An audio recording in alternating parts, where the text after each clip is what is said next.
Good afternoon to you all. I believe we have all participants on the line, and our IT have us ready, and we are streaming live on YouTube. So the meeting can now commence. It is exactly 14:30 on the 29th of December 2020. So a very warm welcome to you all to this extraordinary ad hoc committee meeting on COVID-19. I'd like to begin by wishing you all season's greetings and hope that you're all in good health. I'd like to welcome the members, the Premier, the Director General of the Western Cape, the Head of Department of Health, and officials from the provincial government departments joining us today. I'd also like to welcome the WCPP staff members, Mr. Sasman and Ms. Kluter, who are assisting us today, and of course the members that will be participating in this meeting. We'd also like to welcome members of the public that are tuning in today, as well as members of the media, to this meeting. My name is Mireille Wenger, and I'm the chairperson of this ad hoc committee. Let's start with some apologies. I have received an apology from Minister Mbombo, and from Honourable Botha, from Honourable Nkondlo, and from Honourable Murray. I have been informed that Honourable Mackenzie will be standing in for Honourable Botha and Honourable Moran for Honourable Nkondlo. Are there any further apologies to be tabled at this stage, please? Chairperson, just a point of order on the apologies, if you don't mind. Sure. Chairperson, it's just for me quite unacceptable that the responsible MEC, MEC Mbombo, is not present. We are on record as having raised serious concerns about the fact that at social media, the MEC was talking about going on holiday and so on. In the midst of a crisis, we also particularly called on the Premier to deal with this matter, and he said he'd spoken to her. That's according to the media. But here we have a presentation at a time of crisis, and the responsible MEC is not in this meeting. So the apology, I think we need to interrogate the apology, and I would like to ask, what is the reason for the apology? Is she on leave? Because according to the media reports, the Premier indicated that she's not on leave. So I think this is something we need to resolve before the meeting starts. Thank you. Thank you, Honourable Dugmore. I do not know the reason why Minister Mbombo was not able to attend, but we had received an apology some time ago. At the moment, we had sent the... Sorry, excuse me. However, I'm still speaking, Excuse please. me. Hello? Excuse me. Is that Minister Mbombo? You are on the line. Thank you. Yeah, I'm just coming from Kyrie. Thanks. That will then certainly address your concerns, Honourable Dugmore. Minister Mbombo is, in fact, on the line. Are there any further apologies, please? None, thank you. All right, let me just quickly run through the rules of engagement for virtual meetings. Members were muted at the start of this meeting to avoid any background noises. Points of order should please be flagged using the raise hand function or in the chat bar. Video and audio is pleased to be turned off to improve the quality of the connection. However, if you are speaking or presenting, please do switch on your camera and your microphone. And we ask that once you have concluded your contributions, if you could please turn off your video and microphone. And the same applies for presentations. Once they are concluded, if those presenters would please unshare. The maintenance of order comes from the directives for sittings of the House and meetings of committees by electronic means, which was ATC'd on the 17th of April 2020. Now, the briefings today will be from the Premier and Director General of the Western Cape on a situational analysis of the pandemic in the province currently, and also by the Provincial Department of Health on the management and preparedness for the pandemic in the health sector. We have one long presentation from both departments. We will have Q&A from members at the end of the presentation. So we have approximately 45 minutes to an hour for presentations and approximately 90 minutes for Q&A, which we will have in our usual format. But as you know, today is an extraordinary meeting of this ad hoc committee. It's exceptional for any standing committee to be called back during parliamentary recess. And we're grateful to the parliamentary staff that have cancelled their leave to make today possible. So by way of background, in the morning of the 23rd of December, I wrote to the Speaker of the Provincial Parliament as the chairperson of this committee, to request special permission in terms of Standing Rule 87 for this committee to be called during recess. I did so because of the rapid rise and resurgence of COVID cases in South Africa, notably in the Eastern Cape, KwaZulu-Natal, and in our own province in the Western Cape. Then we coupled with increasing infections. This made it necessary as part of our oversight role for us to have a comprehensive briefing on government's management of this pandemic. We today stand with healthcare workers who are on the front line that are doing their level best in an unprecedented pressure on the health system. And we also stand with decision makers and the health community that carry a very heavy burden. Through their dedication, they are keeping our society together. And citizens themselves are suffering hardships as a result of this, our most difficult time of our lives. So as those introductory remarks conclude, I'd like to welcome Premier Alan Winde and Dr. Harry Malila, as well as Advocate Lucas Buter, who will be starting the first portion of the presentation. I believe there are other officials present. If they could please introduce their team, and then I'll hand straight over to you, Premier. Good afternoon and welcome. Good afternoon. Thank you very much. And first of all, to all of the members, compliments of the season. I know that, speaking for government at the moment, not a comfortable season to be in, because it is a pretty tough time on our system. But of course, the presentation will show you that.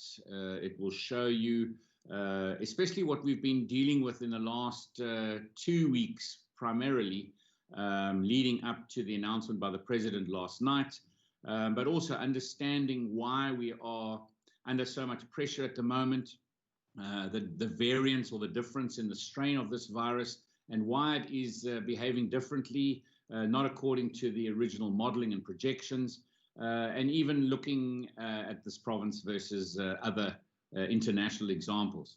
But let me, if I can ask that we put up the presentation, I will take you through the introductory remarks. And then, of course, as you said, DG Harry Malila is on the line. He comes in especially for these kind of presentations, but we also have Lucas Buter here. We also have Minister Mbombo and Dr. Keith Kluti. Dr. Kluti will also do a part of the presentation on the health component of the presentation. So I'll kick off and then probably hand over to Dr. Kluti, and then from there on to Dr. Malila.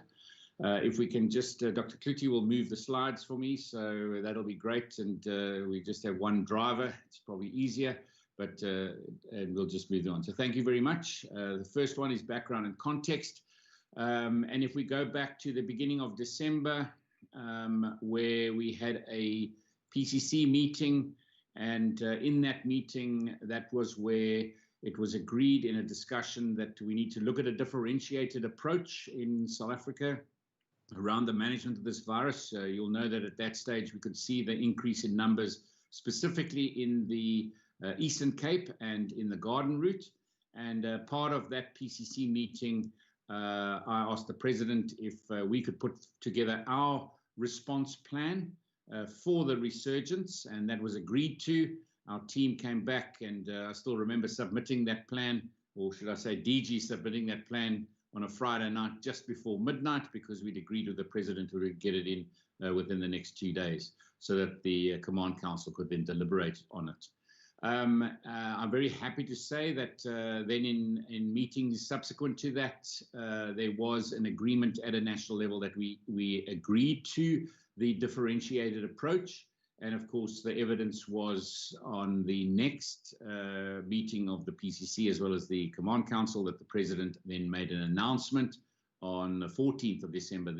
That was the announcement around the hotspots.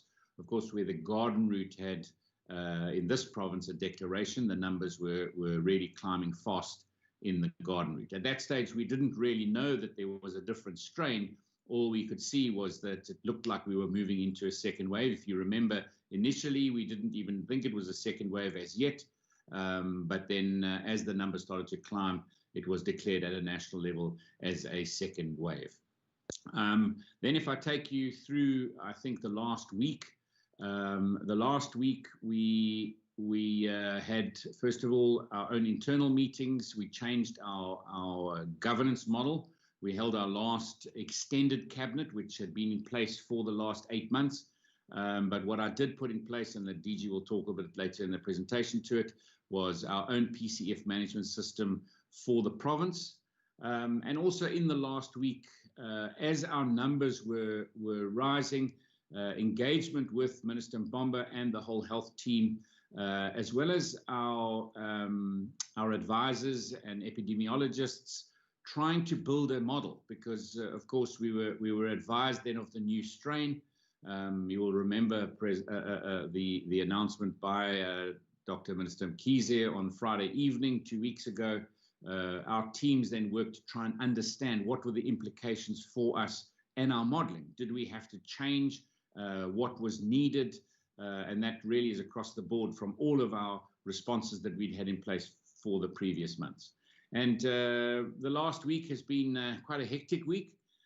We've engaged in meetings with Dr. Mkhize, putting our model on the table, putting our requests on the table, leading to this differentiated approach. And also then we, in the meantime, had engagements with the faith-based organizations, because we had to get behavioral change or continue with behavioral change within our system. Minister Mayer set that up with Minister Fernandes, and this is a regular meeting that takes place with our faith-based organizations. Minister Marais, they set that up, a special meeting last week. We met with them. We said, listen, can we please ask you to have a look at reducing crowds, reducing gatherings, and they took that on board, and across the board, across faith-based, really helped us. We met with Agri, especially movement of seasonal workers at the moment, a big issue for us in the province. Many seasonal workers moving around our province, of course, we engaged with Agri. We continue to engage with business. We continue with our strategy teams, building up in our response. And then, of course, it led to Monday's PCC, and then, of course, Monday evening's announcement. And that's where we are now. Today, again, we can move on. Thank you, Dr. Kluti. Next slide. This just gives you an overview of where we're at as of today. Our total recoveries, our total deaths, maybe on the deaths, and Dr. Kluti will elaborate on this, but on the deaths, it took us about 8 months in this pandemic to reach the 4,000 death mark. In the last while, just over 2 weeks to add another 1,000 deaths. So you can see the change in impetus, specifically, with this new strain and the effect that it's happening. But you'll also see in Dr. Kluti's presentation, where those peaks and the alignment of infections versus deaths, etc. Now, hospitalizations now just over 3,000, but you will also see in the presentation where we're putting extra beds in place, where our field hospitals are, the number of beds we've put in place across the system for our field hospitals, and continuing to do so, managing it in line with the strategies that are developed and the modeling that is developed. Thanks, Dr. Kluti. Next slide. Then, of course, the President's address last night. I don't have to really probably take you through too many of these, but really we are now in an adjusted level 3 restriction until the 15th of January. It's kind of what we asked for. We said, do we have 14 days in which to just give a reprieve? Let's give our health system that gap that it needs, and of course, just slow everything down so that our system can manage it. We are very happy with that. Of course, you will have noticed that across the country, it's not only the Western Cape now, it is actually the whole country that is really feeling the pinch. It is always trying to make sure that we balance the two pandemics, the poverty, hunger, starvation, jobless or unemployment pandemic on the one side, and COVID-19 pandemic on the other side. You might have seen in our previous week's Digicon and what we advocated in our presentation to the PCC, that we would not close our beaches, that we would manage them, and parks. We believe in outside versus inside. Our data and science shows us that, but unfortunately we didn't get that right. So beaches and dams and lakes and rivers, public parks, swimming pools, etc., are all closed. Traveling within hotspots is to be minimized. And so, yeah, also telling people, and obviously it's a big thing because we have a number of visitors here from around the country in our province. And so they will also be returning home to their home provinces or home districts or home towns. So you can't restrict all travel, but we're asking people within our hotspots or within this province to make sure that we are minimizing travel, because travel also gets movement of this virus. There's the new curfew, 9 p.m. to 6 a.m. And then, of course, non-essential establishments, shops, restaurants, bars, they all need to close by 8 p.m. That allows people to get home again before the 9 p.m. curfew. Then, of course, the 2 weeks or just a bit longer than 2 weeks ban on the sale of alcohol across the system in our province, well, across the country, and prohibition of consuming alcohol in public spaces. Thanks, Dr. Kliti. Then, of course, what will happen now in this presentation will be the health response, governance arrangements, law enforcement response, and how that works and fits into our 2-weekly coordinating forum that happens every Tuesday, where law enforcement comes in as well as health. Communications response, what we're busy doing, adjusting our existing communication plan, of course, aligning it now to last night's announcement and the regulations of today, fatalities management, and then, of course, we'll end off with questions and concluding remarks. Thank you very much, Chair. I'm now going to hand over to, I'm not sure if Minister Mbombo wants to make any remarks before Dr. Kliti comes in.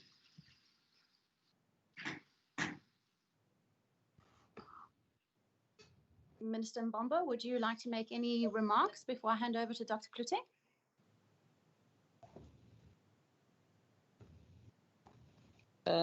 Sorry, I'm taking off my mask. I think what is crucial to understand is that the second wave, which we have been calling it the resurgence, is not necessarily a surprise in the context of South Africa. We've seen a second wave in the first world, from the Australia, in the US, California side, in the UK, up to the time that when they also had the variant, that's when they imposed the restrictions in the bubbles in the area of London, Southern and Eastern. Same applies that in Italy. So for us, it's not about when we saw our first resurgence. Based on our data, it was about, it caught us with pants down. Hence, we prepared from the beginning, because we never stopped. Ever since of the 2nd of March, when we had our first wave, up to the time that we had the resurgence, already we've sharpened our tools, and we kept on planning in terms of the beds. People criticize us, why did you close CTICC, for example, forgetting that is at the time that CTICC was there for the 860 beds. We were busy with the Bracken Gate. We were busy with Haricome in George. Actually, each and every district had their own formula on how they could be ready in preparedness, in preparing for the resurgence. So by the time we have the resurgence in the Garden Route, already the 60 beds for the Haricome as the for the field hospitals. Already the George Hospital as a specialist hospital level 2 that accommodated the Central Karoo as well, was already in terms of putting additional oxygen points, and also the staff that came from the CTICC also appointed not only in George, even as far as Nelsport and all others. Similar even with the West Coast. So when it comes to strengthening the health system, health response readiness, we were there.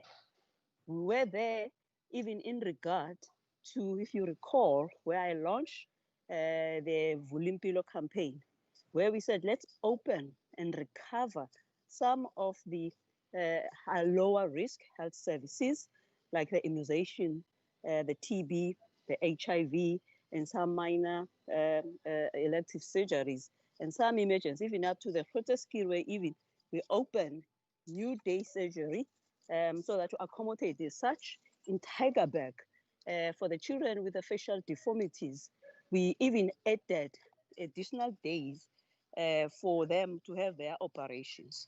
Because we said, when you look at our data, we found that there was a dive at the time in regard to this kind of the non-COVID services. And the impact and the consequences of not responding to such will have a dire effect. Hence, I engage with all the community, the clinic committees and the hospital boards throughout, where we were sharing with them is that in as much as that we're busy with the COVID, but we cannot allow the non-COVID cases specifically, that will have a dire consequences. Even some of the important operations like the breast cancers in the Grooteskier, where they normally see about 600 per annum cases that are referred to them for breast cancer and also for the chemo, we went there asking the NPOs to assist us so that we can be able to reduce the load. So we never actually paused. We never stopped ever since that, when we say that we are not staying at home because we're health workers. But now, when the community and also others who have been staying at home throughout, and now they realize that, oh, there is a COVID second wave, and then everyone got so excited, and then we ended up having lots of gatherings, and the people not behaving. That's when now our house ended up getting sparks and bushfires. That is our health system. That's when now our staff getting more infected. There was a day where I had 1,000 of staff members actively positive. And unfortunately, those staff have to be on isolation. There was a time where I had 129 new infections within the 24 hours of the staff. And all these were linked to the areas where we saw a high level of community transmission. So that's when the staff said that now that it's festive, we see a lot of trauma, specifically contribution coming from the alcohol, especially in the big 5 ECs, the Kylie Chamichas Plain, the George, Grooteskier, and the Heideveld EC. That's when they are saying that we are seeing quite a large number of mental health cases. And Minister, if it's happened that you can't do something urgently, it means that this house will be on fire. Please protect us. As a health worker myself, when now they presented this, in as much as that ideologically, you'll find that it's not a good idea politically in regard to when you have to create binaries between the economy and also in terms of the health, because each and everyone feeds to each other. But for me, where I have to say to the Premier and to my colleagues, understandable that we are being hit hard in regards to the space of economy. Some businesses actually couldn't even get their assistance. And we have just recently been fighting to open the airports, where we even pay money from our own self to make sure like the George airports get actually open. When I introduced the Vulimpilo, where we were saying, let's open up, let's recover, because some of the negative impacts of the lockdown, it's when now the babies and others were supposed to come to the hospital, they couldn't. So for saying to you guys, I'm coming back, I'm saying, please help our system. Give us 2 weeks, just 2 weeks, where we could be able to regroup and re-energize. Thank you for the Premier for allowing us to present and also to fight for issues that will find that will have been seen as something popular, ideological speaking, where I belong. But because the health workers spoken, which has always been the case, when our health workers speak, we listen and make the point that we respond. because some of us have been there, always been the health workers. So thank you to the team for doing what they've done. And also earlier, although it was before the president made an announcement, because as I indicated earlier, we were ready, was already to have an additional field hospital in Lendegie. It was always part of the plan. When we closed the Aquarius, which was going to move to the recovery, to the rehab center. So when we added the Ward 99, even before at the time that we were completing the other wards in Mitchell's Plain Hospital, we said we need to have another fifth hospital. Not only that, but it must have oxygen points for the high flow, so that to make up the means, related to the shortages related to the critical care. As you may recall that we signed service level agreements with a private hospital during the first wave, so that we could be able to ask them to assist us with the critical care beds. Unfortunately, even the private hospitals cannot be able to manage. Actually, they are sending their patients back to us. Actually, it is them who said, can you please, neighbors, borrow us your high flow oxygen? We don't have any. And this virus has taught us that it doesn't discriminate. We see people who used to access, to have money to go to the private hospital, but the hospitals are there, but unfortunately there's no staff, there's no nothing.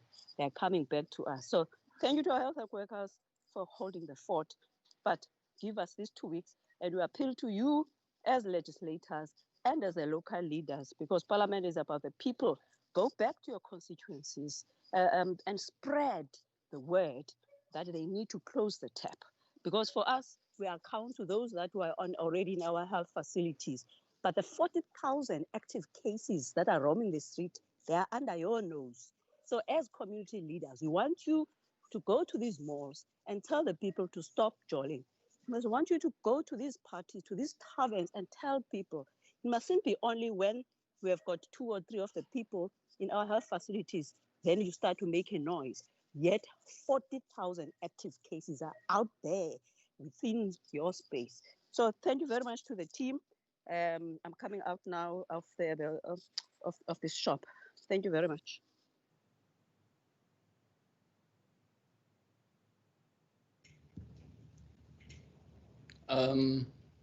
Chairperson, can I proceed? Chairperson? Chair, your microphone. My apologies. Thanks, Minister Mbombo. We'll hand over to you, Dr. Kluti. Thanks very much. Thank you very much, Chairperson. I'll take you rapidly through a 9-point summary quickly. So I'll be mindful of the time. You said 45 minutes, so I'll be very quick. It's really a 5-point strategy, and then to talk on each of the points, the community prevention, surveillance, and then scaling up our capacity and safeguarding our healthcare workers. So the 5-point strategy, the first point is about changing community behavior to prevent infections in the first place. Second one is to track and see what happens to infections. The third one is to scale up our capacity. The fourth one is to maintain some essential non-COVID services, but at the same time also to downscale the non-COVID services to make capacity for COVID. And the last one is to safeguard our staff. So just a little bit on each one. The first one really is about strong messaging and then coordinated law enforcement. And with the new regulations brought in by the Premier, it gives the law enforcement more regulatory power in terms of behaviors. The second one is really what we've been doing, and that's on the dashboard. It's really tracking where the infections are, how it's moving, and what's happening to it. And also to try and find out local pockets where there's possibly for vulnerability. And now we're moving into the mode of vulnerable people in the old age homes and the people that's with comorbidities to try and protect them. Then scaling up our health platform capacity, and then scaling down the non-COVID services to make more space, and then safeguarding our staff. On the community prevention, the Premier touched on this. The new adjusted alert level 3 is in place. All our districts are hotspots. The movement of people are now restricted because of curfew from 9 o'clock. Establishments close at 8. The mandatory face mask wearing, the restrictions on gatherings and public transport, and then alcohol is prohibited for off-site and on-site and public consumption. Law enforcement, and Dr. Malila will talk to this. It's coordinated by our disaster management centers, and there's multiple operations that he will reflect on, and then we'll also reflect on the communication that we had to do in terms of this. So really from a health perspective, one of the things is for us to track, and we update this once a week, and we see it on the daily dashboard, what exactly is happening to cases. So you can see as up until the 27th of December, 2 days ago, that we are peaking. Our second peak is much higher than the first peak, and it's much steeper than the first peak. So our oxygen use is going up, hospitalization is going up, reported daily deaths is going up, and the number of the positivity of cases that we send to laboratory, the percentage is going up. This is just tracking the mortality by date of death. And we can tell you now that our daily death rate is now starting to approximate about 100 deaths. We're moving into that direction, whereas at the first peak, we just about hit about 50 deaths a day. This is an age distribution in the first wave and the second wave, and it just gives you the heat map or the color map. You'll see that majority of people in the first wave was roughly from the age of 25 to about 65. And because we have much fewer cases, there were fewer people over the age of 65 up to about 80, and fewer people under the age of 20. This second wave, you can see it's still the majority is still that age group. It's between 20 and 60. But now we have, because we have so many more cases, we have more people over the age of 60 and more people under the age of 20. So it's affected all age groups evenly that we're dealing with. This is our picture, just to update everybody, that as a province as a whole, our daily new cases are now 2.5 times more than in the first peak. And we are also, hospitalizations, new admissions is about 50% higher, deaths is 20% higher. Our proportion positive is 45%. And this is just to show you the active cases. So the active cases in yellow on the left-hand side is what has happened to the city of Cape Town. You can see what has happened, the one right just underneath it, which is the light blue, which is Garden Route. And you can see that we're roughly about 3 weeks or so behind Garden Route. And what happened in Garden Route is happening in the metro now. And therefore, from Nelson Mandela Bay and from Garden Route, we then learned, when we became aware of the new variant, it explains what the pattern is that we're seeing in the yellow one. So the light blue is starting to peak and move down. That's Garden Route. You can see Cape Winans is the dark blue to the right of it, and West Coast and Overberg is to the right of it. On the right-hand side, our phenomenon is that we can see the pattern in the whole of the metro. And the phenomenon we have is most of the metro areas are higher than the first wave, with the exception of Klipfontein and Khayelitsha, and I'll come back to that. So this is the metro overview. A steep increase in cases. It's about 1.9 times what we had in the first week, almost twice. So if you start on the right-hand side, you will see southern, then western. If you come to the bottom, you will see northern. And in the left-hand side, in the middle, is eastern. All of those are at least 3 times higher than the first peak. So you can see relatively compared to Khayelitsha and to Klipfontein and Mitchell's Plain, there were relatively smaller peaks in the first peak for those areas. The second peak, they're almost 3 times as high as the first peak. That brings me to Tygerberg. So Tygerberg was also relatively many cases, but the Tygerberg is about 1.5 times more this time than it was the first time. Mitchell's Plain is just about more, like 20% more. Klipfontein is about to become more than the first one. And then you see that Khayelitsha is the only sub-district that actually is lower than it was in the first one. And it does not seem to us that Khayelitsha is going to be peaking the same way as the first wave. The rural districts, everywhere, it's about 2.5 times more. And you can see to the bottom left is what we're all learning about. And we know from Garden Route's pattern, because of the new variant, what to expect in each of the other areas. So our people have modeled based on what's happened in Nelson Mandela Bay, what's happened in Garden Route, and we now have a predictive model for the metro for Cape Winelands, for Overberg, for West Coast, and for Central Karoo.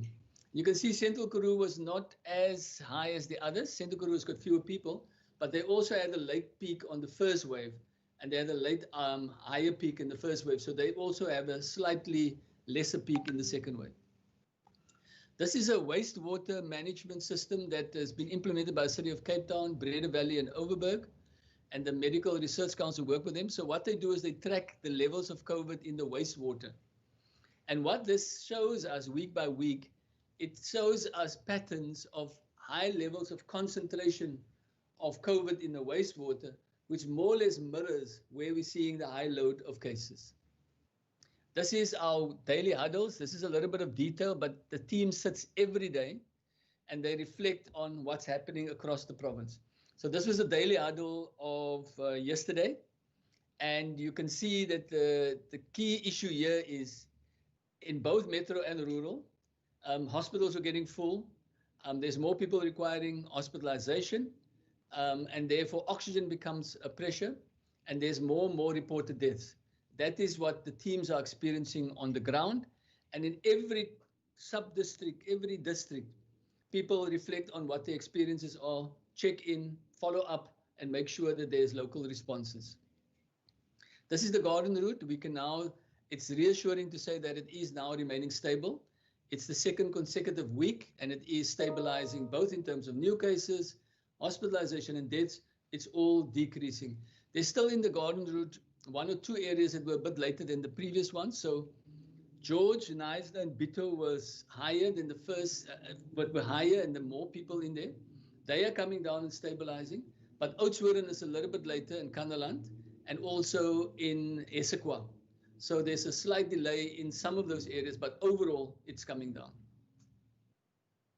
So just to come to our capacity, because that's the big issue to share with you. Our primary care facilities are under pressure for testing. So we have started doing triage for people that need to be admitted. We've also started prioritizing testing to prioritize the people that needs their results more urgently. So we're moving what we call a risk-adjusted strategy, is the people that have symptoms that need to be admitted in hospital. You need to get their results and you need to get it quickly to be able to manage them. Also, people that's elderly and people that has got comorbidities, you need to get their results because you need to protect them because they're the ones likely to become ill.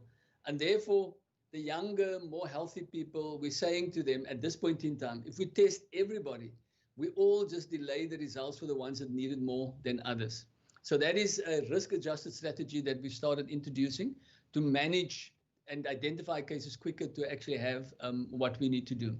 The hospital capacity, we currently have 7,400 beds in our acute public sector hospitals, where we have emergency centers and hospital beds. This excludes hospitals like the psychiatry hospitals, TB hospitals, Red Cross and Mowbray. But we also have 135 critical care beds in those hospitals. In addition to those beds, we also have brought online in the metro 613 additional field hospital beds, 336 in Brackengate, 90 to start off with at Lentegeur. That included the Frisia ward, and then 187 beds as an intermediate care facility, Lentegeur, in the Aquarius facility. So the staff has been secured. They're all on orientation. The first 100 beds will open later this week. And it moves actually right towards the peak of what we're predicting at this point in time. So we'll bring that 187 bed capacity online later this week, or at least the first 100 of the 187. There's also 59 beds at Soonstraal. There's currently, I'll come back to that, but there's 59 that we can use in Soonstraal.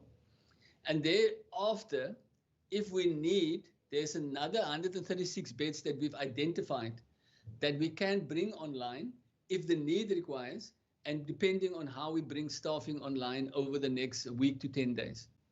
Fatalities management means it's really as the deaths increase, it's the ability to manage the death system and the bodies. We have a mass fatality center at Lentegeur, at Tygerberg Hospital, that can house up to 240 bodies. And we have a team that's looking across the province to make sure that everything runs smoothly in terms of processing the death registration with Home Affairs, releasing the bodies, and for people to be disposing of the bodies. This is our hospitalization figures so far. It's by the province. On the left-hand side, it is that in the province, the public sector and the private sector, both acute beds and then critical care beds. And on the right-hand side, it is per drainage area. It's the metro is blue. The orange one is what happened in the George Hospital drainage area. And you can see that's the only one that is now peaking, and they've come off their peak. The yellow one is the Worcester drainage area, and the gray one is the Paarl drainage area. This is the hospital admissions then per district. And you can see that in each district, it has exceeded the admissions in the first time. So in summary, we currently have 3,000 COVID patients in our acute hospitals in the province. There's 1,800 in public hospitals and 1,200 in private hospitals. It excludes people under investigation, the ones which I said needs their test results urgently. And also the cases we have in the specialized hospitals like the TB hospital, psychiatry hospital, Red Cross and Mowbray. Our hospitalizations have obviously increased while we've also experienced trauma, alcohol-related trauma and psychiatric pressures. Our metro hospitals are running at about 103%. Our George drainage area running at 90%. Paarl drainage area are running at 101%. Worcester running at 94%. So COVID and PUI together currently makes up 40% of all the available acute hospital capacity in metro and rural regional drainage areas. The Hospital of Hope in Brackengate is essentially full. It's got 299 patients, but there's a lot of people that get discharged and then gets admitted every day, so it's a turnover of people. Sonsstraal has got 20, so it can go up to 60. And the oxygen utilization is about 70%. We are using 70% of all the oxygen that Afrox produces in this province, and it's increasing. And as I said, the Mass Fatality Center currently has 106 bodies. It can cope up to 240, but it's 106 bodies. The bodies come in, people claim the body, and they move out, so there's also a turnover of those bodies. What we're also now doing is bringing the temporary tents online. Khayelitsha and Westvliet will be ready for use in this week, and that will help with admissions and discharges. The tents will also then be brought to Mitchells Plain, Brackengate, Eerste River, Helderberg, and Karl Bremer. That's all within the next 2 weeks. And then EMS and Transport and Public Works with the taxi service has now implemented a streamlined transport system. And that's really to move patients between facilities and also to help with the rapid discharges from hospitals so that we create capacity as more people need to be admitted.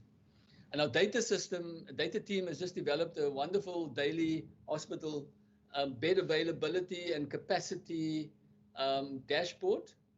It will tell us exactly what is the beds available at which hospital, what is being used, who gets discharged, and we're tracking that on a daily basis. And that will also be linked to a dashboard that we now have for available staffing and also for oxygen capacity over the coming days. So we are going to be very tightly managing the available beds, available oxygen, available staff for the next 14 days towards the peak. This is our update of public sector testing. As I said, there's been significant increase. We've also started bringing in the antigen testing into hospitals. That gives you a quick result. But you have to understand that the antigen test, that's the one that's being used at the airport. You can get a result within an hour. But if the test is negative, you still need the PCR test. It helps a lot. But therefore, the PCR test for the negative antigen test is something that we need to get quickly through the system and get the results back. And that's the reason why we've also started curtailing the testing restriction in the Cape Metro. This is a quick rundown in each of the hospital areas. So let's take Cape Town first. Running at 103% occupancy. You can see the pressure points is at Mitchells Plain, Somerset Hospital, Khayelitsha, Karl Bremer, and Helderberg. If you go to the Worcester area, the George drainage area, they're coming off their peak area and starting to decrease. It's still at 90% capacity. A place like George Hospital still runs at 116% capacity, but a week ago it was running at 130% capacity. Oudtshoorn, as I said, is now taking a bit of pressure because Oudtshoorn is a little bit later than the other areas. And you will also see that in Knysna was much higher, it's coming down. But you also see that the Riversdale is 134 because they are slightly later than the others. But overall, this is the one place where there's a stabilization of our bed capacity. Paarl, there's pressure in Paarl. You can see 101% overall. Paarl Hospital itself running at 102, 23%. You can see Stellenbosch, Vredendal, Swartland, and Radikotse and Piketberg all under pressure. In Worcester drainage area, there's pressure at Caledon Hospital, there's pressure at Ceres Hospital, and there's also pressure at Montague Hospital. And Worcester itself is under pressure, and we're supporting Worcester in terms of its oxygen use and its capacity at Worcester. This is the oxygen use. As I said, it's now above 70% of the available oxygen that Afrox does at their Kuils River plant. Now, just to explain, we're using 70% of the oxygen that gets produced by that plant every day. The balance of the 30% gets used every day. So the balance is used by the private hospitals and also by the Northern Cape. And we now have a dashboard that tracks our use of oxygen per hospital. It's also how many people are on high-flow nasal oxygen, how many people are on ventilation, and how high the oxygen use is. So we can also start titrating and see that we use the oxygen wisely across all our hospitals. And this is just to show you, the maximum we used was about 27 tons in June or July. We are now exceeding 37 to 40 tons per day. So we're moving almost to double the amount of oxygen we used the first time around. So this is just the oxygen management system we have. So we have now what is called a daily oxygen need and oxygen utilization dashboard as well. That's going to be linked to the hospital beds. And we monitor demand and supply across all hospitals. We can now tell you out of this morning's dashboard, the highest oxygen availability and utilization pressures that we currently experience is Worcester Hospital, Mitchells Plain, Karl Bremen, Victoria. We have a team that's actively working there. There's a daily huddle. The guys are looking, our engineering team is working with those hospitals to relieve the pressure at those specific places. So we bring more oxygen online to manage that. Afrox, as I said, currently produces 65 tons of oxygen per day in the Western Cape, in Kuils River. We are using 52 tons per day of that. And they've agreed now to make additional 5 tons a day available to us and to continually stay ahead of our demand. So we've got a very good relationship with Afrox. They're bringing it online, they're redirecting, they're doing other things, and they're helping us to still maintain above the oxygen need. Now scaling down non-COVID capacity. Our biggest challenge here has been the alcohol-related trauma, especially in the emergency centers and critical care, and then also psychiatric pressures at the same acute hospitals. So 3 things happen at the same time: more COVID, alcohol-related trauma, and also psychiatric pressures. That all comes on a place like Khayelitsha Hospital, Mitchells Plain Hospital, and that's what's causing the big pressures in the emergency centers. So what we've now done is to bring online 100 additional beds in the psychiatric hospitals. So that 60 has been opened already, and 40 will open on the 4th of January. So they take patients out of the acute hospitals to create more capacity and movement room in places like Khayelitsha, Mitchells Plain, and the others. And then also there's a broad de-escalation of everything that's non-COVID, primary care and in hospital care, to make more capacity for COVID.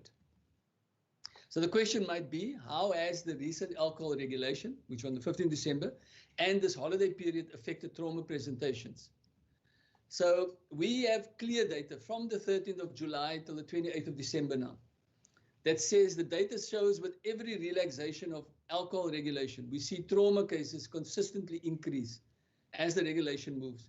That's from July to August, September to November into December. And usually this time of the year, around about December, we expect to see increased trauma during the period of the year. And the recent restrictions could not really curb that expected increase in trauma. And those were implemented on the 15th of December. So I'll show you now that the regulations of the 5th of December did not really protect our system as much as it could have, or it didn't protect our system in terms of the pressures. So this is a little bit busy, but I'll explain to you what's on the slide. You'll see the one slide to the left is 1 week before the alcohol restrictions. So you will see the dates read the 7th of December to the 13th of December. That was the week before the restrictions. Now, when you compare that week, right, the 4, to the 2 weeks after, which is on the right-hand side, which starts on the 15th of December, and it goes all the way to the 27th of December. what you see is that the weekend, now the 13th of December was the weekend before the restrictions came in on the 15th.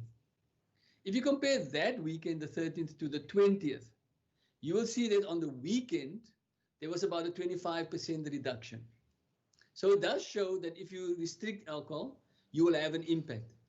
But what you see, the problem though, over the last 2 weeks was that we had significant peaks on the first one, the 16th of December, which was a public holiday, and then a massive peak on Boxing Day, the 25th and the 26th of December. And what that means is that that alcohol regulations that were in place until last night did not protect the health services, because alcohol was still available midweek to have a 16th of December peak.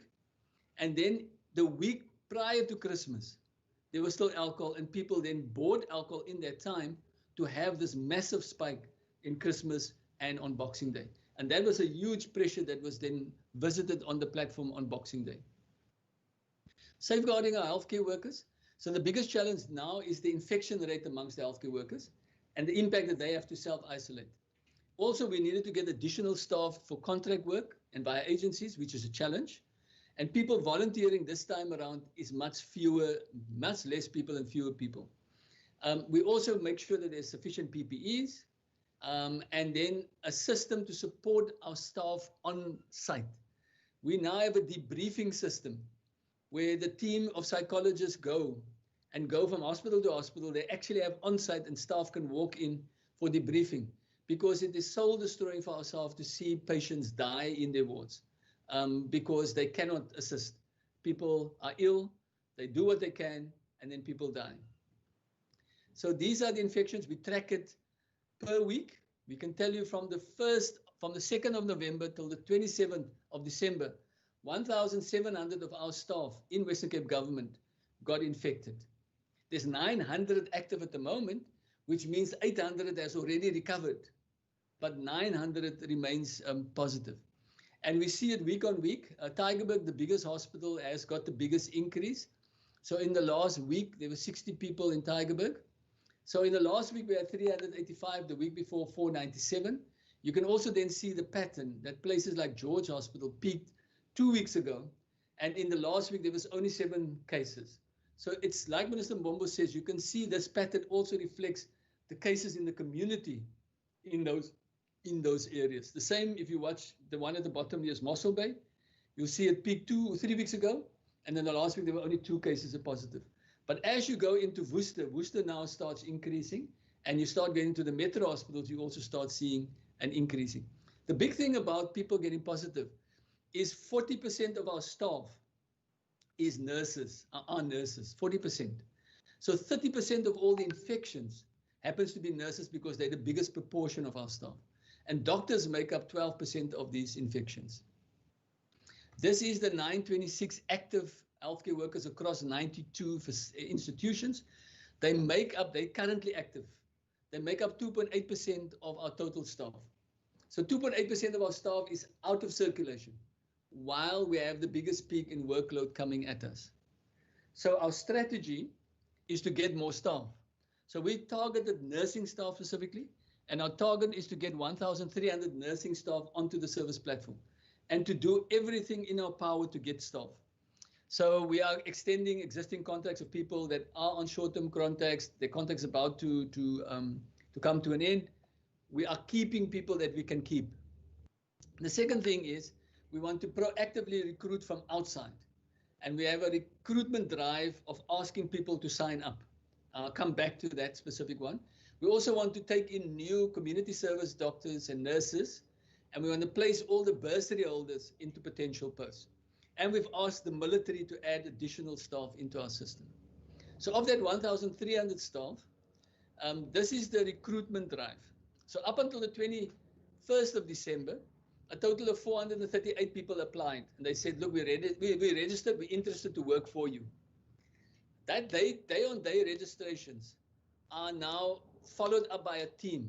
They have not rested. They've worked every day. They've worked Christmas Eve, Christmas, Boxing Day, all the way. And you can see how they, through that drive, that is now 491. 438 became 491 in 4 days. It is now over 500 people. And what they do is with that 400 possible people, they phone every single person every day and say, when can you start? And by phoning people every day, we've been able to employ 49 people in the last week. That includes Christmas and Boxing Day. 49 people have been appointed and they've started working. The idea of this team is to now go and continue to get people to come in and possibly get as many of the 400 people as possible to be employed over the next 2 weeks. This is 103 staff members that we secured before last week. They're in orientation. They're opening that 100 beds. It's open later in the week. They're being orientated, and in a sense, they are being onboarded so that those first of the patients can be admitted either on the 31st or the 1st, and that capacity is brought online this week. The vaccine strategy, we have agreed in this province to take a proactive strategy. We've engaged the national minister. He's very supportive of that approach from us, and he will do whatever he can do to assist us in that regard. We've got technical experts in this province. They will conduct a formal option appraisal. They obviously work with SAPRA because the vaccines has to be registered in terms of safety, efficacy, affordability, all of those things. And then we've already identified the prioritization should be healthcare workers and other essential workers, vulnerable groups, which is your elderly and people with comorbidities.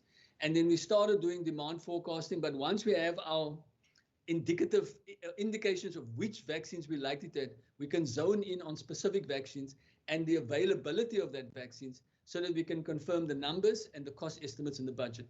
And the next concrete steps and timelines is now to get SAPRA approval, but then to move on to the sourcing strategy and the distribution strategy so that we can provide vaccines in this province as early as we possibly can in 2021.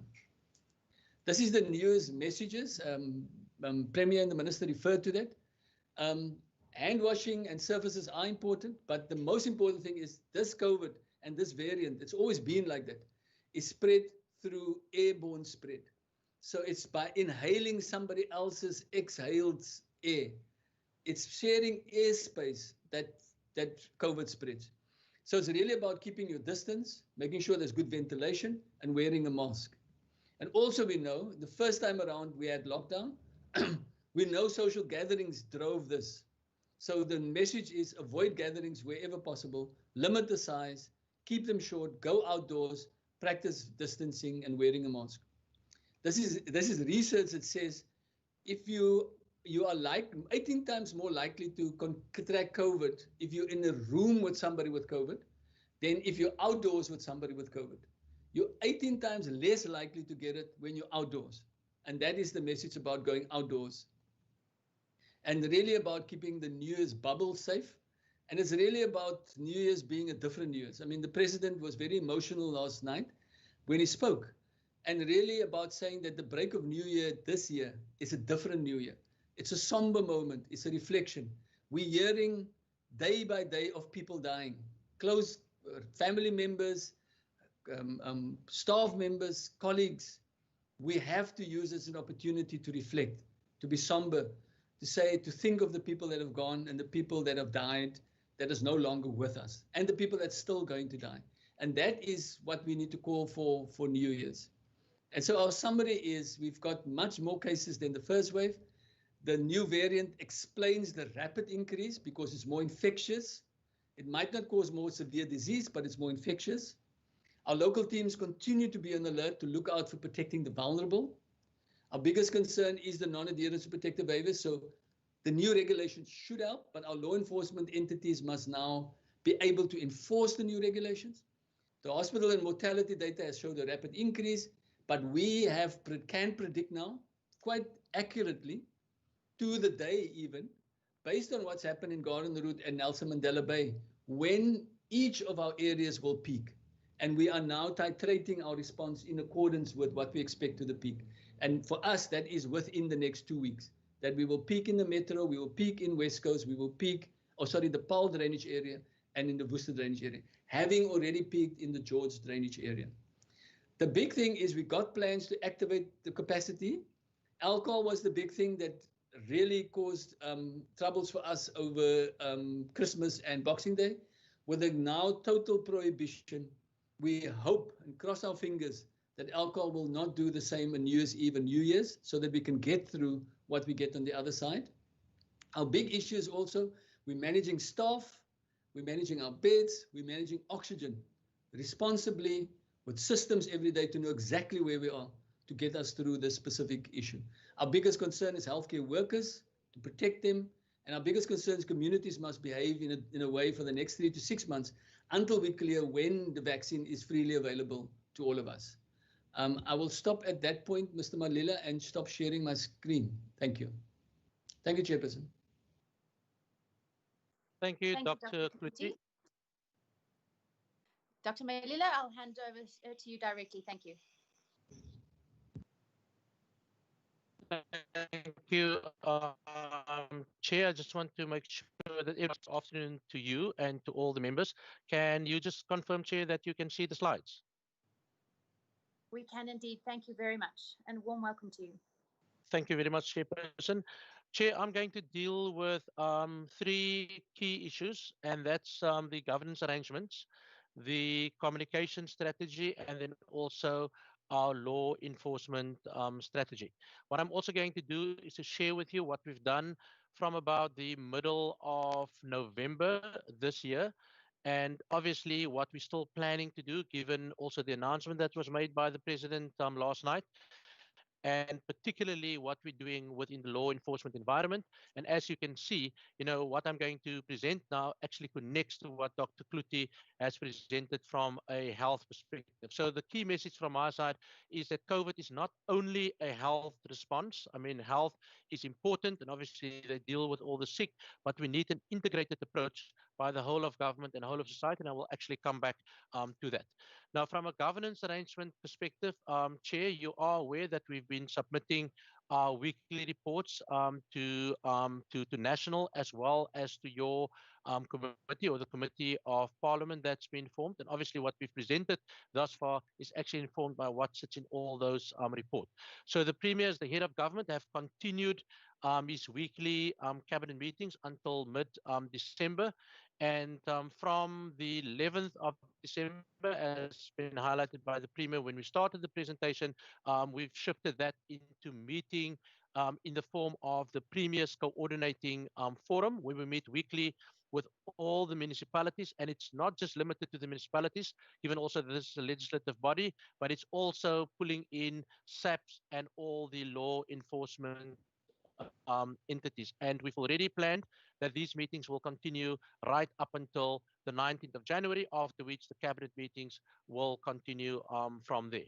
What we also do in the PCF extended meetings, we also include obviously the metros and the districts. They need to submit the reports on a weekly basis, and particularly the reports cover what is happening within the COVID environment, and also what are they doing from a commerce perspective as well as a law enforcement perspective. Our Provincial Disaster Management Center remains activated for the entire COVID pandemic, and it's also responsible for monitoring, obviously together with the Department of Health and some of the other departments, the second wave of COVID, and they also our first line of response. Every Tuesday, the Provincial Disaster Management JOC meeting, or the people involved in that, they meet within that space. And as I've indicated, Chair, since COVID have started, we have reported every week to the Presidency as well as to Provincial Parliament. What we've also done is obviously given the importance of responding as a whole of government within the 5 districts, the joint district management approach structures have been activated, and it's continuing, and they report back in the weekly PCF meetings that is chaired by the Premier, and all of that is underpinned by our hotspot strategy. Within the city of Cape Town, obviously being the biggest of all the areas, area-based teams have been established, Chair, and in fact, it comprised of representatives from the entire Western Cape government and also stakeholders in each of the sub-districts. And the Premier have spoken, about some of the community engagement that we've been having, and also engagements with key stakeholders, and particularly within the city, even on political level, provincial ministers have been made responsible to drive certain of the COVID responses under the different themes. And within the metro, obviously also the sub-district structures. Together with the City of Cape Town, we're driving it both administratively as well as politically. Chair, on the area of law enforcement, I've indicated that SAPS is part of the entire process. They report weekly into the PCF discussions. And I'm just going to give you a highlight of what has come out of some of their reports. Obviously, this report indicates that they've had to deal with a total of 709 cases. And you can see, Chair, that most of those related to people not confining themselves to the curfew times in terms of confining themselves to the residents. So obviously, given the new regulations, you can think for yourself that SAPS is really going to have their hands full, particularly now that that those regulations have been extended to start at 9 and run until 6 in the morning. You can see the other category in the main is the issues around having festivals, live music, live performances, loud music at beaches, and stuff like that. And that's exactly what we do not want to see happening, with regards to the new regulations that's just been published. In relation to what we're doing on the front of LEAP, that's the Law Enforcement Enhancement Program that we're running jointly with the city, that's the Western Cape Government and the city. You will see, Chair, that I'm providing you statistics from the beginning of November right until the third week of November, and we've got one of the city officials, Director Roberts, is in this meeting to also give you a little bit of more information. And you can see just within this period, LEAP had to deal with a total of 56% of the cases was drug related, 26% related to dangerous weapons and ammunition and firearms, and it runs across those LEAP priority areas, and those are also, the priority areas that's been identified as part of the safety plan. Chair, this slide just sets out the number of fines that's been issued by the LEAP officers. You can see there's a total of 505 fines.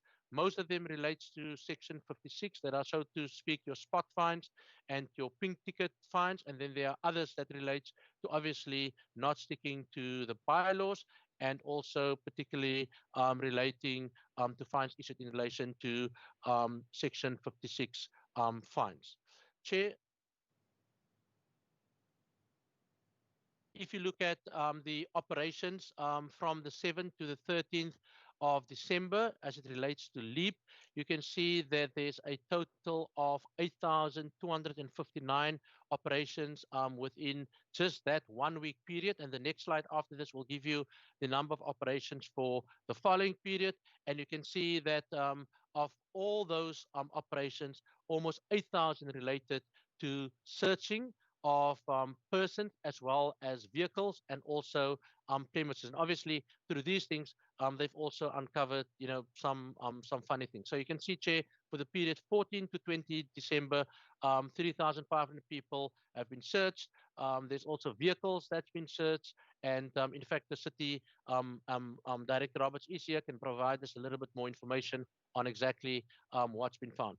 Chair, this also gives you the total of some of the successes during October, November, and December. And you can see particularly in the month of November as well of December, those searches that I've just referred to have resulted in obviously possession of drugs, 262 cases, possession of dangerous weapons, 73 cases, and in total 467 cases through the league process. Chair, our own provincial traffic has also been pulled in to assist us obviously with law enforcement. And for the period 21 to 27 of December, you will see, Chair, that 22,000 vehicles have been stopped. A total of 274 integrated roadblocks have been kept. And then there's also been issues around speeding offenses, and then also fines that's been issued, vehicles that's been impounded, and fines to the value of about 86,000 have been issued. And then there were also issues around arrest in terms of the Criminal Procedures Act. Chair, we've also pulled in the Liquor Authority much closer as part of our law enforcement strategy. You can see for the period since the lockdown, 320 investigations into contraventions. 91 of them were placed on the Liquor Board tribunal case roll. 77 were obviously forwarded to the Liquor Licensing Tribunal. And you can see also, Chair, an amount of just over 2.5 million of fines. And then also there were some licenses that's also been responded. Chair, what remains key in this process is obviously our communication strategy. And without repeating what Dr. Klute has indicated, key that underpins our communication strategy is the issue around avoiding the 3 Cs, which is crowded places, confined spaces, and close contact. And we're going very, very hard, Chair, in relation to our messaging, particularly around our communication strategy. What we've also done is we've run an extensive communication campaign. We've briefed the committee previously on our communication campaign. What we've also done now, we're running it in all 3 languages using a variety of different media channels. And this is in addition to the weekly digicons that's been held by government, chaired by the Premier, Department of Health, is obviously there. And depending on what the issue is, we're actually informing and we are transparent with the public on a weekly basis. And this is also in addition to the statements that's been issued. Chair, this slide just sets out obviously what our communication campaign is including. It's the radio ads, as I've indicated. It's the print media, the targeted social media. We're also running adverts on billboards, street posters, together with all the different municipalities, particularly also the city, and in various community radios. Also the Please Call Me adverts, SMSs, etc., etc. We also have our hotspot teams working in all the regions. We're assisting all the district municipalities because obviously we've got a very strong communications team. We're working very closely with faith-based organizations, community leaders organizations, and then also, as I've indicated, we're doing it in all 3 languages. All of this is aimed at changing behavior and also spreading the curve. The next couple of slides just give you some of the examples of some of our ads that's going to run across the December-January period. And as Premier has also indicated, the President also indicated that we're continuously assessing the situation. We'll come back to it in every week and look at whether our strategy is still appropriate. And its key messages around not sharing is caring. Let's celebrate safely, particularly Christmas and New Year. And then also the issue around eating out safely, particularly as we go to restaurants. This one just deals with the radio ads, Chair. And I mean, I think I've already spoken to it. And it's also about the key rules around masking, sanitizing, and social distancing. And then you can also see, Chair, some of our particular campaigns that we've been running over the period. Chair, it's not only the department of the Premier, but again, we're leading in this space. You will see there's a note right at the bottom that we're also assisting, the communication teams in the different districts, given also the announcement by the President. But you can see within each of the departments, we've got targeted campaigns that is bespoke to each of the issues of each of the departments. And the Department of Transport and Public Works, obviously it's an issue around safely home. It's an issue around being safe at home, go safely on holiday. There are the issues in DDAT that relates to business, local government, particularly relates to municipalities, and then obviously community safety relating to the work that's been done by SAPS, and importantly, the work that has been done by health around loud hailing, getting the message out there, the issue around sanitizing, and we assisting them in that space. Chair, the last response from our side is the issue around fatalities management. Obviously, this is a part that we need to unfortunately deal with.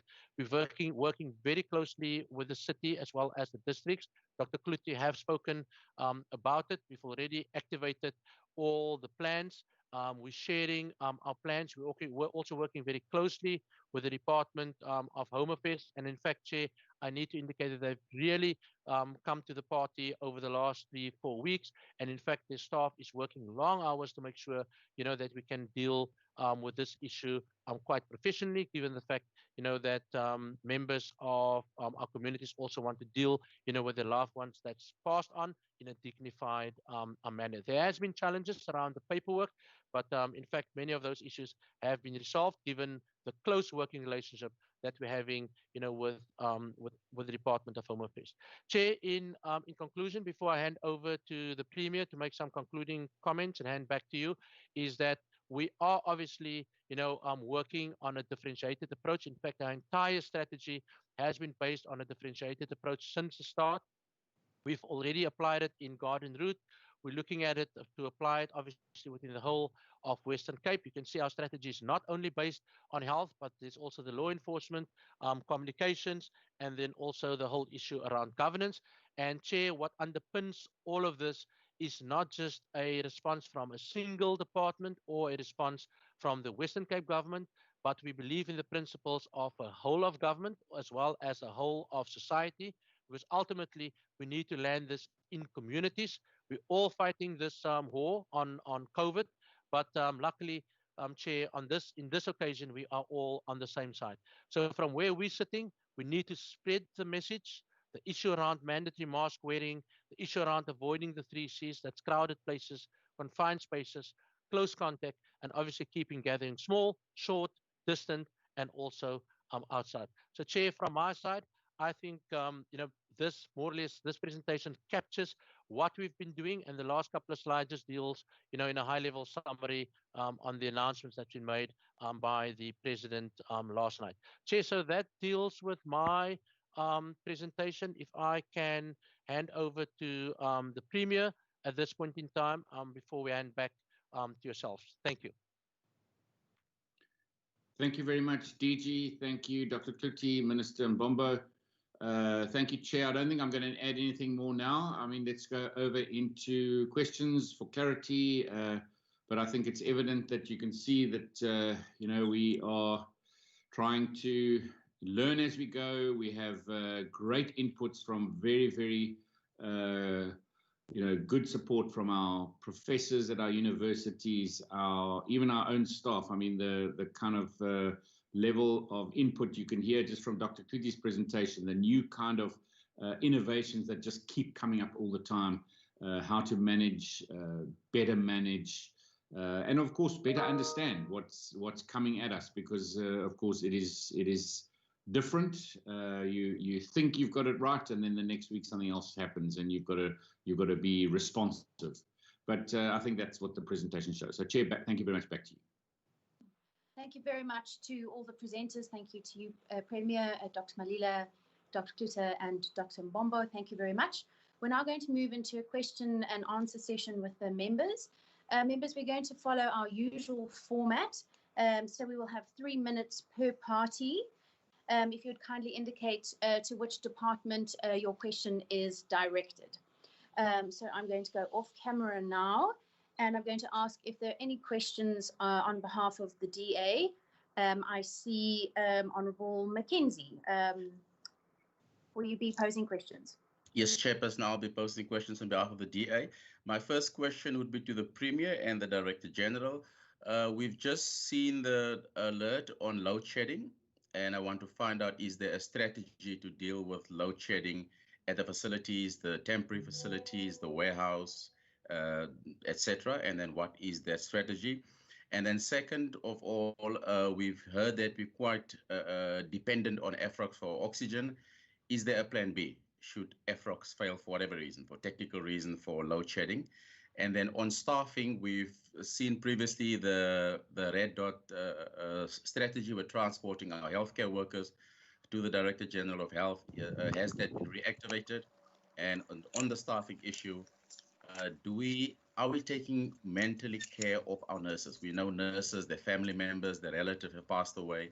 Do we have the appropriate support structures in place, counseling, to deal with the mental health of all our healthcare workers on the front line? And then on the staff recruitment strategy, now we know a lot of people, obviously, unfortunately, people pass on, people are off sick due to COVID-19. Are you confident that your staffing strategy, not only for recruiting new staff members, but for staff members to hold the places of the staff that are off for sick leave or for bereavement, is that strategy sufficient? And then my last question also to the Premier, or not last question, but one other question to the Premier. We see all these new plans and we appreciate new facilities going up, Lentegeur, etc. Has enough funding being made available to fund these plans? And the Premier also indicated that he met with religious leaders. What are the plans for the new year for schooling? Or has there been consideration around schooling? and also the harvesting and meeting with the Chamber of Commerce, agri-sector, because we know that things will change in January.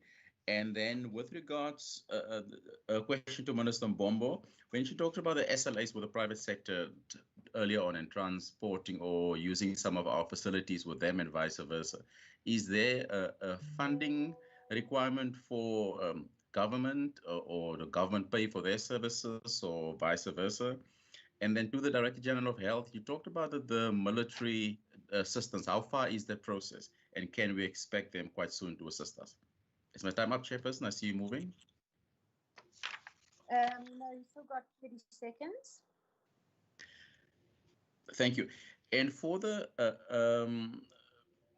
Premier, to some of the proposals that was submitted to the NCCC or the presidency, you mentioned that some was not rejected, and one of it is obviously open spaces. And we've heard from the Director General of Health, where he talks about you're more likely to get infected inside a venue, whether you're outside in the open. Was there a technical reason given as to why people should be inside their homes and not in open spaces such as parks, beaches, and rivers? Thank you, Chairperson. Thank you, Honourable Mackenzie. I will then move to the ANC. I see Honourable Doug Moore's hand. I assume you'll be posing questions on behalf of the ANC. Thank you very much, Chair. Yes, there are our other members, Honourable Vin Vogel, Syed and Maran, and I presume this is not going to be the only round. Chair, could you just clarify that first of all, the issue of how many rounds? It's all time dependent. Okay, but we are scheduled, I think, to go until 5 o'clock. Yeah. Yep. Okay. Chair, I think just firstly, directed to you as Chair and as the committee, I think we have an opportunity here for this ad hoc committee to express itself in support of the regulations vetted on the 29th of December. And I would, like to move that this committee formally supports the regulations as proclaimed in the Gazette.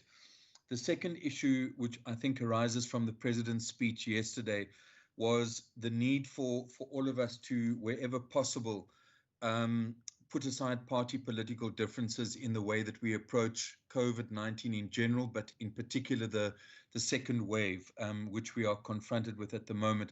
And I say that with due regard to our responsibility as well as the opposition to conduct oversight. So I want to ask the Premier, we at the beginning raised a concern that there had been an apology noted by MEC Mbombo.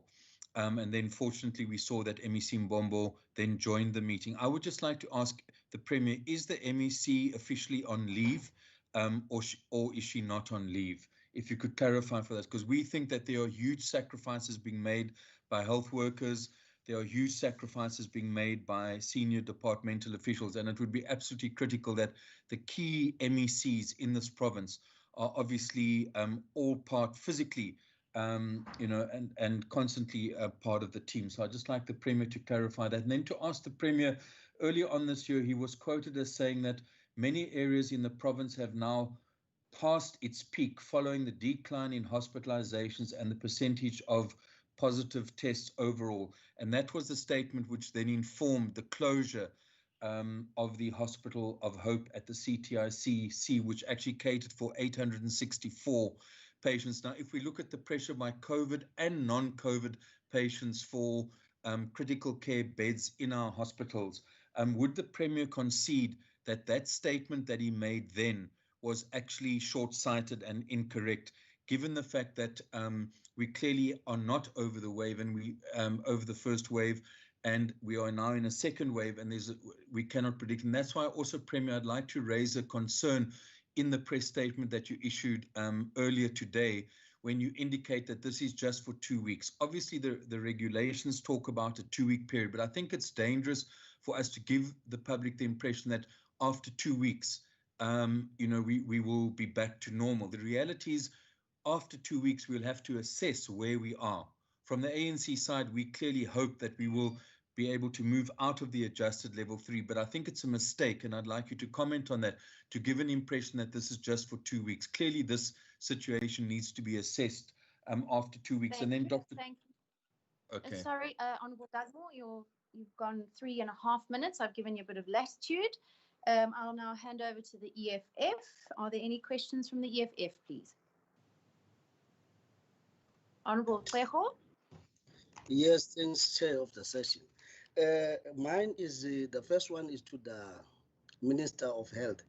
On the issue of alcohol, especially the fact that it has been reported here that it has put serious strain, especially around the dates of the 16th of December, that what would be the advice that the Minister would give to the Premier going forward? We have seen the back and forth of the provincial and the national government around the issue of the closure of alcohol.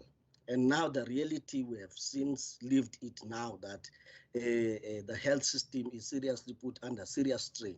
So I just wanted clarity from the minister's side that systematically and scientifically, what it would be the advice as far as to the issue of alcohol is concerned going forward.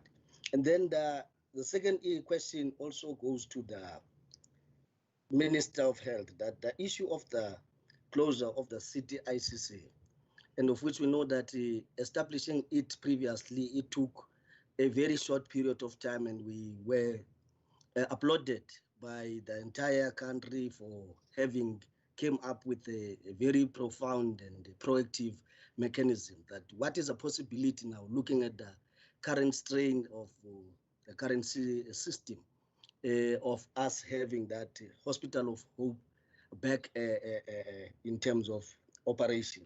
And then lastly is back also to the minister. With regards to we have seen the serious staffing mechanisms that they've put in place in trying to beef up the system. But now what I wanted to understand is that having realized that previously we had serious challenges of disputes and people going on strike, especially the frontline workers, that what are the measures that have been put in place in ensuring that we've got enough people, and then contingency plans to ensure that the current staffing is not undergoing under dispute resolution kind of challenges that is facing with government, and ensure that in terms of any forms of compensation that they deserve, that they might be able to get, noting that they will not be getting any salary increases coming year. Thank you very much, Chairperson. Thank you, Honourable Tleho. We then move directly to the Good Party. Honourable Heron, are there any questions from you? Yes, thank you, Chair. My first question is to the MEC for Health, Minister Mbombo. I found her comments quite astounding when she indicated that we always knew a second wave was coming, and she described the constraint in the supply of oxygen. And it raises more questions around the closure of the CTICC Hospital for Hope. I mean, we had over 800 beds there. It cost about 50 million rand. It had high flow nasal oxygen supplied. And it was closed after literally 2 months, between June and August. So, I mean, I think the minister must advise us why that hospital was closed and who took the decision to close it, and how they factored in the expected second wave in making that decision to close it, and what were the factors that led to it being closed. So I would really like to understand the decision to close the CTICC when we're now scrambling to find another 800 hospital beds.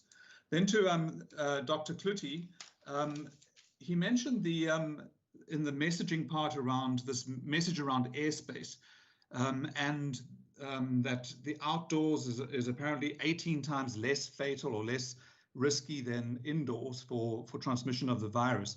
But I mean, is Dr. Kluti saying that there is no risk in the outdoors? The messaging from the Western Cape government is that the science doesn't support the closure of beaches, but I don't find that that's true. The CDC, the American body that's dealing with the virus, indicates that crowded beaches, particularly if you can't separate people by more than 2 meters. And so I don't understand this messaging that beaches are not high risk. They may be less risk than indoors, but there's no way that we should be communicating, in my view, that there is no risk in being on a beach. And in the high season, the summer season, we have crowding on beaches on hot days. What is the message from this Western Cape Health Department around outdoor spaces, and in particular beaches and crowding? And how does it align with the science? Because I don't see that it aligns with the science at all. And I think that the messaging is risky. Even today, to suggest that there's lower risk outdoors is extremely risky when we are also saying that this new variant is highly transmittable and that it is airborne, it's not on surfaces. And we're also communicating that bubbles should not overlap. On a beach, you're going to have bubbles that overlap if people get closer than 2 meters. So I would like to understand what the health department's position is and why they're communicating that it's less risky on a beach as if there's no risk on a beach. Thank you. Thank you, Honourable Heron. And then finally, I'll give an opportunity to the ACDP. Honourable Christians, do you have any questions? Thank you, Chairperson. Can you hear me? I can. Thank you, Chairperson. Chairperson, the first thing that I want to say is that Honourable Cameron Dugmore said that we must all support the regulations. I just want to say that I've not scrutinized them all, so I cannot say they support it. I don't know, and maybe the Premier or the MEC can tell us, is there going to be additional regulations when it comes to the hotspots? I think our entire Western Cape is a hotspot because they mentioned the 5 districts and also the metro. So is there going to be additional regulations when it comes to hotspots? That question is important. I think another important thing, Chairperson, that I want to say is, can Dr. Klute or the Minister tell us when we hit our peak, and they say approximately in the next 2 weeks, will we have enough oxygen? Will we have enough beds to deal with when we hit our peak? As I see some of our hospital spaces as going down, but some is also going to hit its peak very soon, as I said, and that I think is concerning. Another question is these people, people living in townships and in SACs. How do the messaging go out to those areas? Because I know there's quite a comprehensive move from the DG, as he said, when it comes to communications with behavioral change. But how do you change behavior where you have overcrowded houses and those type of things? If we can just hear, how do they deal with that? Because I think, in especially in the disadvantaged communities, it's very, very difficult in order to do, as the DG said, crowded spaces, confined spaces, and close contact. You're in contact all the time. Maybe just another question is also with relating to the Honourable Kenji said this, but the oxygen, we are using more oxygen as a province than ever before. Are we also looking, and as he said, a second, but are we looking at other suppliers? Are there other suppliers that can also provide the province with oxygen? Why are we only using one supplier and not looking at others? Maybe, Chairperson, maybe just the last question is, okay, I'll stop. Expired, I'm afraid. We'll leave it for the second round. Thank you. Thank you. Right.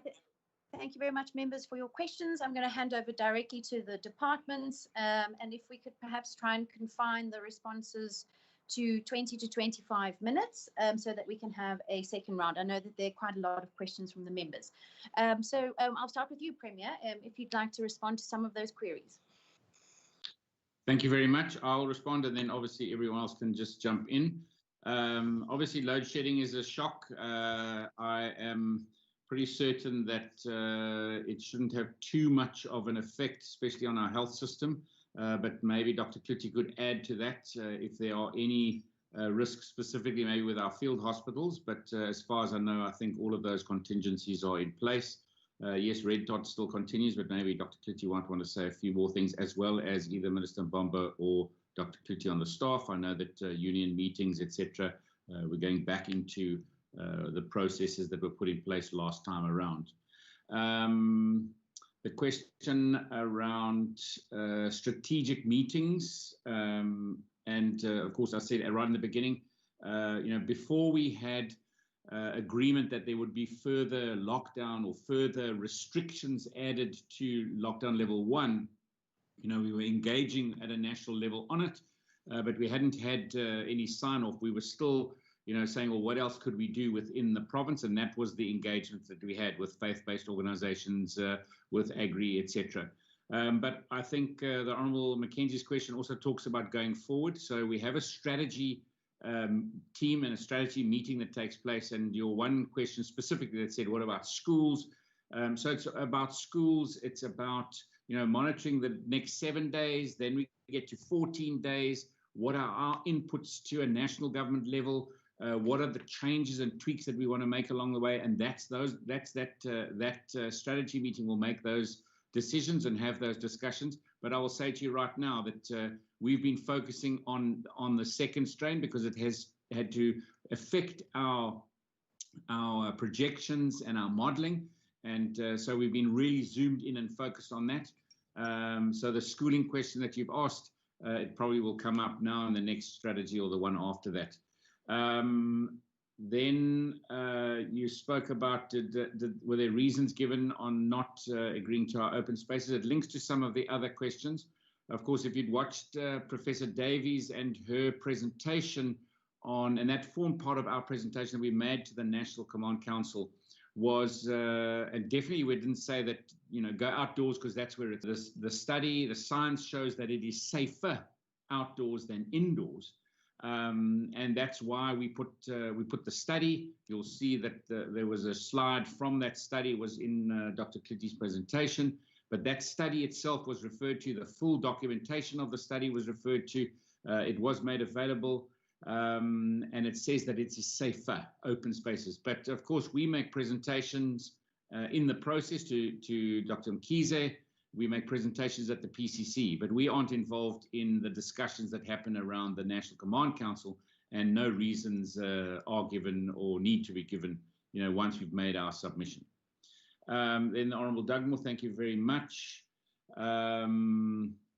The question, Minister Mbombo can also answer it, but Minister Mbombo was not on leave. Minister Mbombo has attended all the meetings. And in actual fact, today she's out there busy opening tents at the moment. Then with regards to, was it a mistake to close down the CTICC in September? Definitely no. We have got our emergency medical team is world-class, probably one of the top teams in the world. The prof that leads it, I was looking the other day, when he sends you an email or a letter, he has 10 degrees and university qualifications and whatever other qualifications from around the world. We're talking about really someone that is an absolute expert. You must remember that in September, when we flattened off, we didn't just it was first the Khayelitsha facility that was closed. That was the partnership with Médecins Sans Frontières, and it was closed because the beds and the staff went to the Eastern Cape. You must remember that when the CTICC was closed down, it was closed down and two things happened. One is the economy had to step into that space, and they continued working in that space, number one. But number two, the staff members that manned the CTICC went back to those provinces that we contracted them from, because they needed to go back because the waves were hitting in those provinces. So definitely not a mistake. That might have been 862 beds, but we're already sitting with 880 beds in field hospital space. And the decision to put a hospital bed in a Lentegeur or in a Vredendal or in a George, and that's why we haven't even built more R300s, Brackengate type hospitals, because of staffing. We need to make strategic decisions around how we manage the staffing. And I mean, you can hear it in the presentation. And CTICC was perfect. It was exactly needed for when we needed it based on those models. And our second wave model definitely said to us that we didn't need it because we only went to 50%. And we've built that capacity in our existing healthcare facilities, which makes much more financial sense, which makes much more practical sense, much more management sense. So the answer is definitely no. When it, the Honourable, just want to see if there's any other, also the point around the 14 days, that is exactly what we asked for. Our presentation to Dr. Mkhize, our presentation to the PCC has said that we need 14 days. We will monitor it every 7. We come back to the public every 7. We report back to or come back into our PCF every 7, and we will report back into a National Command Council every 7 days. And in 14 days' time, we need to review this. In actual fact, what we also need to do is to be able to give people hope when you further lock down someone's income. Those sommeliers, those waitrons, those people who are now sent home, they don't have a job. We need to be able to tell them that this is not forever, that there is a time, we will assess it and we will communicate with you every 7 days, because it is imperative that we do that. Otherwise, people are just going to give up, and then people are not going to help us adhere to the rules over the next 14 days. And we've seen this happen in other countries, and we've got to learn from what happens in other countries, and that's why we make these statements here in our statements and how we're managing here. The Honourable Klecho asks about alcohol, but I'll let the Minister answer it because he asks her directly. Also asks about the CTICC. You know, at the end of the day, it really comes down to, if you want one thing, it comes down to staffing. Now, what we definitely don't want is a field hospital like in the Eastern Cape that Mercedes-Benz put in place, and they cannot operate it because they don't have sufficient staff. And of course, that's also definitely part of this equation. That's why we're doing what we're doing. They will also answer you any further on the unions and the engagements that we are having with the unions. Again, I think the Honourable Heron and the MEC can also come in, but again, the same answers on the CTICC. Again, our Dr. Kluti can also answer this, but no one has ever said there's no risk on a beach. I think I've answered that. There is less risk. If the committee would like to have a professor's answer to this, then we should actually ask Professor Davies to come and talk about it. We don't just suck these things out of our thumbs. We base it on good data, and we actually ask these questions of our support system, and specifically Professor Davies, someone that has really come up with some really excellent presentations that form part of what we present to a national government. But maybe one last thing on closing down open spaces like parks and like beaches, which is also part of this program. I mean, we can't, when you say to people, you can't go to the beaches and you can't go to open parks, and people live in congested, poor environments, you know, then what happens is people move into your malls. The risk goes up. We need, people live in confined spaces, and it makes sense to me to be able to allow people to have free entertainment at this time, as long as you're keeping within your bubble and following the rules. And we follow that up with extensive law enforcement management programs. And I think if you have noticed what's happened in these programs and seen the reports of them in the last few weeks, I think across our municipalities in the province done an outstanding job in the management at our beaches and how we have managed those open spaces. Then the Honourable Christians, with regard to the regulations, you know, obviously they are produced, but regulations change all the time. I mean, even the hotspot regulations first put out, there were amendments days afterwards and a couple of amendments, and I'm pretty certain there will be further amendments. Even in the discussion today at the coordinating forum, we had questions being asked about essential workers using public transport when the curfew only starts at 6 or ends at 6. What happens to people who are maybe the bus drivers, you know, who actually need to start offering that service at 6? Long distance travel when there's a curfew, when you've booked a taxi and you want to come back to the Western Cape because you've gone to see your family, and what happens because that ride that you're taking from the Eastern Cape or Gauteng is going to take way longer than the curfew allows. You cannot just have a bus or a taxi just stop in the middle of nowhere to say, okay, well, now we're under curfew. So there are these kind of questions and those engagements that are taking place at the moment. I think also with regard to the bed and the oxygen, I think also Dr. Kuti will add to those specific questions. Chair, thank you very much. I'm not sure if I had a hand over to probably the DG next, and then or Minister Mbombo. I'm not sure if you want to come in next, and then the DG.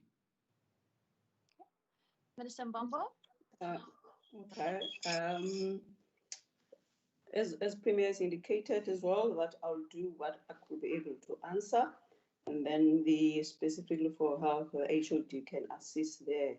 One, on the issue of the staff morale, whether are they, I think Member Mackenzie, whether are there any support for staff.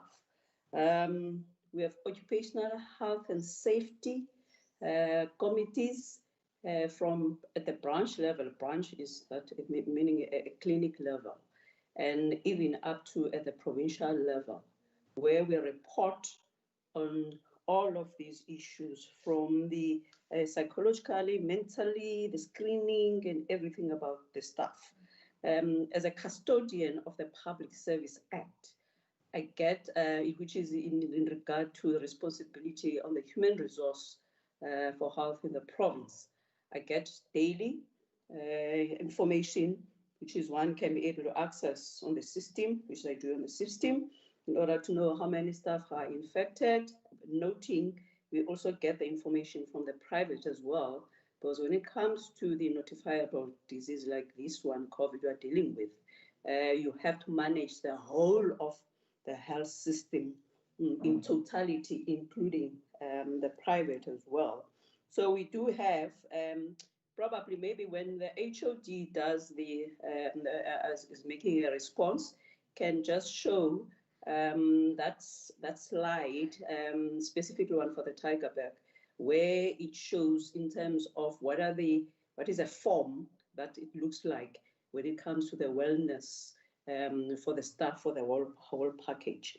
And also it made us, to be transparent, it made it easy also to work closely with the unions, which also answered the question by a member with the unions, because they form part of these, the labor forms part of this engagement from the various stages.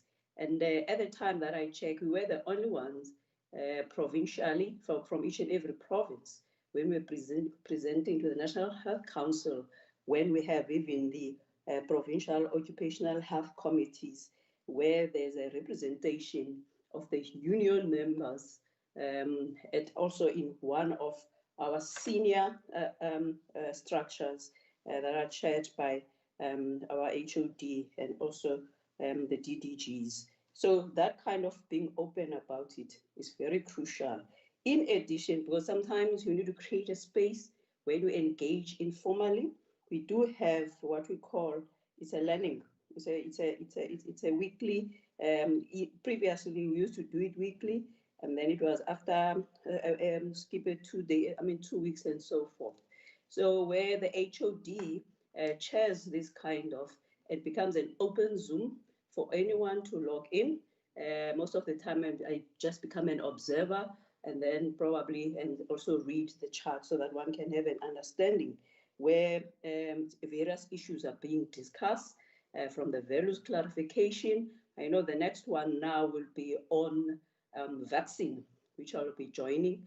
The last one was actually what made us, for me specifically, to submit to the cabinet, to the Premier, requesting them to escalate to the national level in regard to the space that we'll need for the 2 weeks to make it a point that the cracks in our health system are getting fixed. So it was based on the conversation that happened in that space. So yes, we do have it, taking note that the Department of the Premier has got also the wellness program transversally for the whole of the staff, in addition to what we have in our own clinics in regard to the staff support. SLAs with a private, which we signed then, you made it, member Mackenzie might be aware that one of our advantages as well, our strength, is about the partnerships with the private, even prior COVID. At the time that we even have a lockdown, we already have all those conversations with all the bigger groups. At the time, I think there were 7, as I indicated earlier, noting that even prior COVID, that's what we've been doing throughout. Hence, you'll find that there were some of the even arrangements, for example, with the robotic for urology in Tigerberg, where we were utilizing the Mediclinic, and also through a community social investment in some of those, where you'll find that they will assist us to reduce the backlog on cataracts and other surgeries. So it has always been there, but this specific one now related to the COVID, noting in terms of the National Health Act, the function of the private licensing is a delegated function to the province. Actually, it goes back to the 1977 Act that was repealed by the national, but is still maintained by the provinces.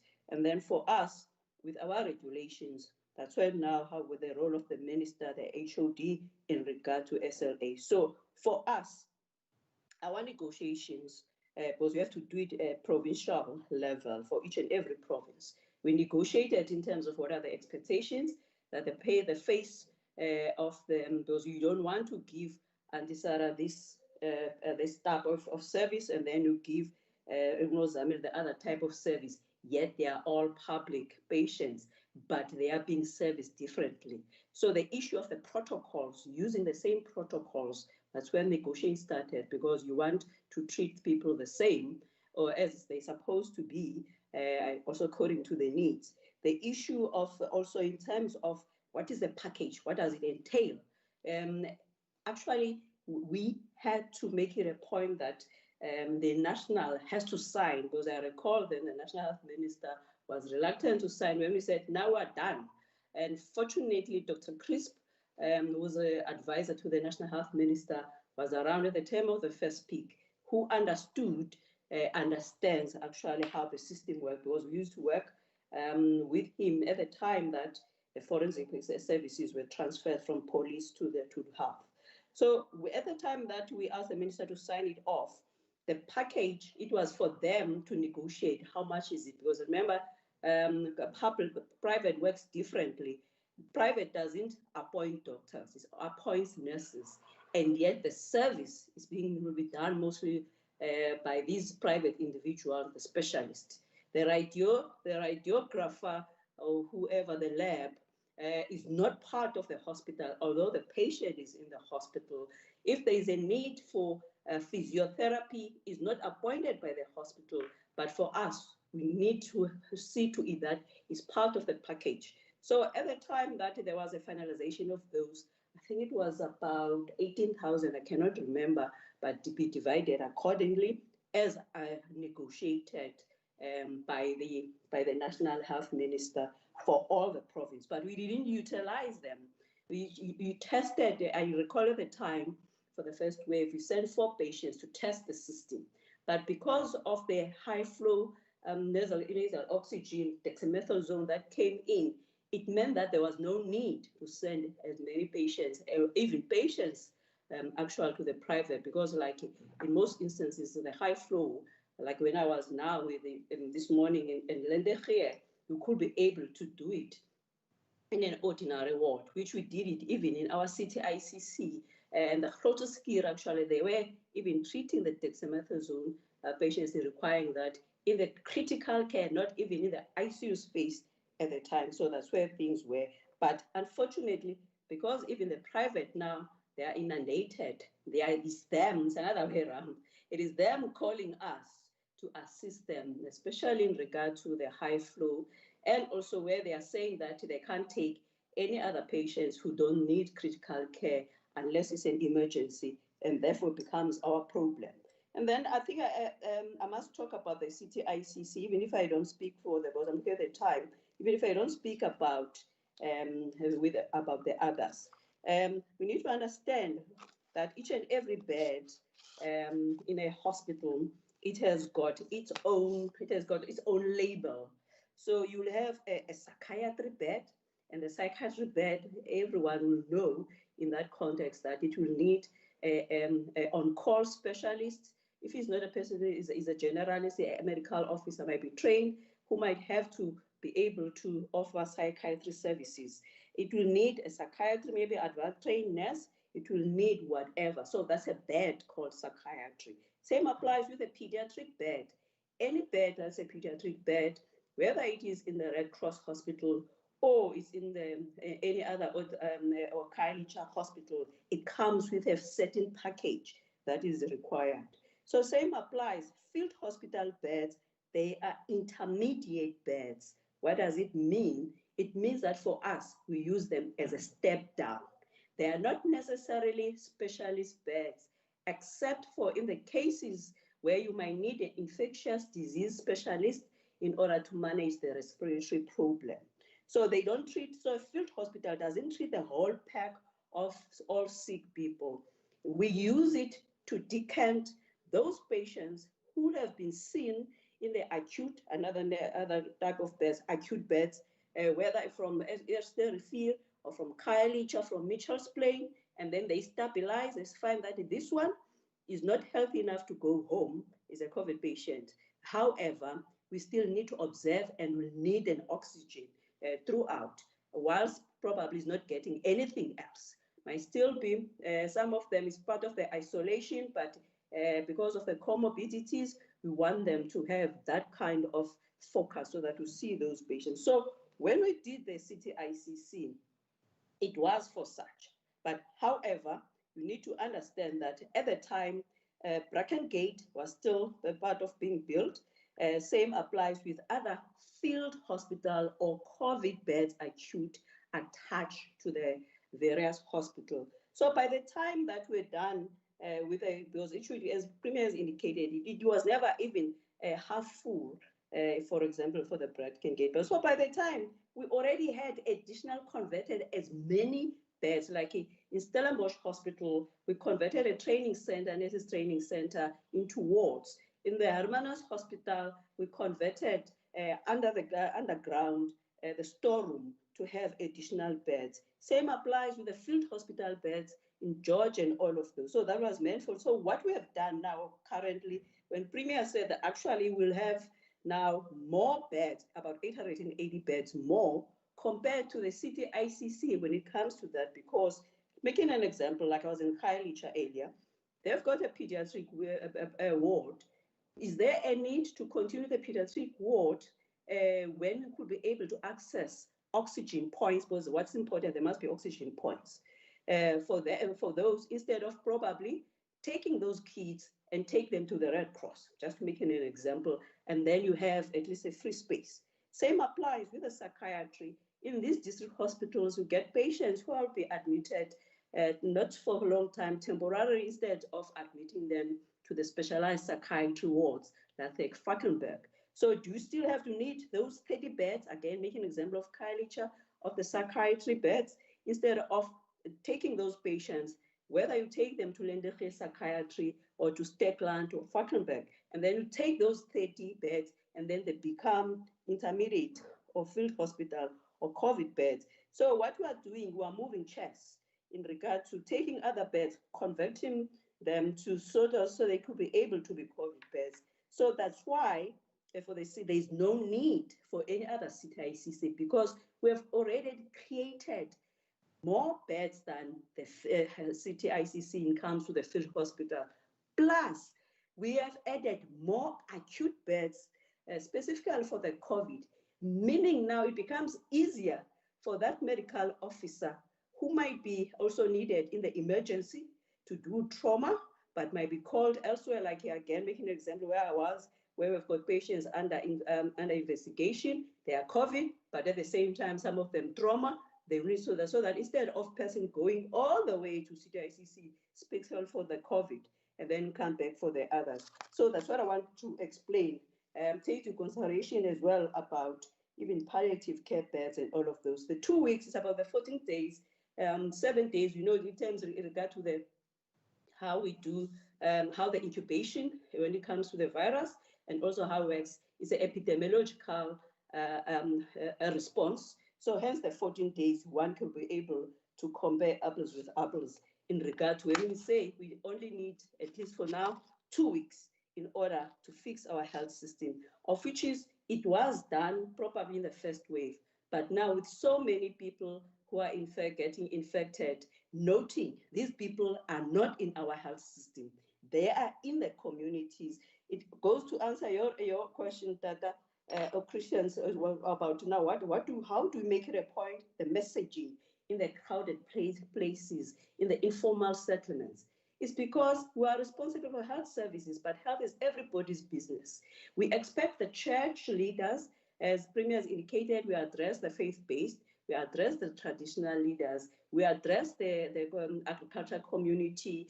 Fortunately, in Khayelitsha themselves, they volunteered even to have their own COVID response team, same as in Langa and all of those, because we need all of each other. And then lastly, on the strike of the workers, and also in regards to the staffing, yes. Probably maybe it's because we are in the second wave, people are so busy. Because if you recall, the unions took the national government to court, I think on the 2nd of December, in relation to the 3-year agreement that the national had with the bargaining chambers with the union in regard to the 3-year, which is they failed. So we don't know whether there might be a time where they say that, tools down, or we want a danger allowance. Because anyway fail us, but it is at the national level, that kind of a debate. My responsibility as a custodian of a PSA, and also for all of us as leaders and managers in the Department of Health at the various levels, is to make sure to make our staff come first, so that they can make patients to come first. Hence, we have this engagement with our staff. Hence, lastly, when they said, Minister, we see a lot of sparks and we need a 2 weeks break. Where alcohol, which is the last part, Chair, alcohol is the last part. So where alcohol, we have seen that it does cause a lot of challenges, even pre-COVID, like in the case of the Mitchell's Plain, Khayelitsha, Heideveld, EC, George, EC, Grooteskiel, EC, for example. And now, when you put in the COVID, you put the trauma, it makes it too much. If we could have a breather, at least to be able to regroup, we hear them. The same applies when they say that these gatherings, even specifically when the people get drunk and all of those, it makes them, they get so lovey-dovey, and then they ended up increasing the spread. Please do something at your own level. So when I submitted to the Premier, and then when I submitted, Premier submitted, and then we asked Minister Mkhize to come and did the presentation, and then it went, because they were also actually on leave. Talk about the leave. They're on leave. It's us. Through our letter, the Premier sent, called them and say that our healthcare workers, that's what they are saying. And the MEC for Health is on my case, saying that please respond urgently. That's what we've done. So how do we respond to alcohol? It's the same way how we respond to any other harms. For us, our role is to collect data, gather evidence, and put it there for the people to make use of those. So we put it there that alcohol does cause a lot of strain, and also it adds up too much of load. That's what it is. Just as the same thing, when we were at the debate with diabetes, we'll say sugar, it's too bad. It makes more of a person to have diabetic complications. Same applies. If unsafe sex without condoms, it causes too much burden on HIV/AIDS. Please condomize. But that information, we throw it there. The other sectors have to take the responsibility. Thank you, Chair. Thank you, Minister Mbombo. I'll then hand over to Dr. Malila for some brief responses, please. Yeah. Chair, good afternoon. I'm just going to respond to one issue, and I think both the Premier and the Minister have also touched on it. It's the question by Minister McKenzie on just the religious leaders, as well as obviously the agriculture leaders. I think from government's perspective, I mean, these discussions have been ongoing. And in fact, we were looking at these institutions from a perspective of what events can possibly be deemed to be potential super spreaders. And then we started by meeting with the religious leaders. And Chair, I need to indicate at this meeting, I mean, we've got an enormous support through that process. Premier, in fact, chaired the meeting. He addressed it. Three ministers were also part of the discussions. And I mean, we even had proposals there from your kind of key religious institutions around not continuing with their church services, going into the virtual space with most of these spaces. I mean, your Muslim community leaders made proposals around actually using the hour of prayer to spread the messaging around COVID, you know, to all the followers of that particular religion, and also obviously people in those communities when the hour of prayer actually sort of appears. In relation to agriculture, we also realize, Chair, that we are in the harvesting period of agriculture, and forming partnerships with some of these institutions were actually very important. So we actually posed the questions to these leaders to say, you know, how can you provide safe spaces for people? Because obviously in the agriculture space, people are going to travel. How are you going to deal with confined spaces, close contacts? How do you keep groupings small? And also, how do you make sure that whenever people work, they are safe? And then obviously within the agricultural perspective, particularly the wine industry, is how can we actually encourage, particularly the businesses, to be responsible about how they going about their respective members. And that was obviously also pre the announcement of the president last night around the acquisition of liquor in particular. So, Chair, it comes back to the point that I made in my own presentation around not only requiring a whole of government approach, but we requiring a whole of society approach. And maybe just generally outside of the health space, we're also meeting with all the unions to talk about the well-being of staff. And in fact, we've been meeting with the unions over the last couple of months, at least on a monthly basis, where myself, Dr. Kluti, key HODs in this government were actually addressing the unions on what is happening in COVID, and more particularly the fact that we care about our staff, and the fact that the unions also, as part of the whole of government, whole of society approach, that we need to take each other's hands and make sure, you know, that we put the safety of our staff as one of the most important issues. Because Minister, I think Mbombo indicated, without staff, the entire system actually collapses. And as leaders, we took that bold step to show some leadership that we actually care for our staff and that we want to protect their well-being. Chair, that's the only response I want to provide. Thank you very much. Thank you very much. And then finally over to you, Dr. Kluti, for those questions directed your way. Thank you.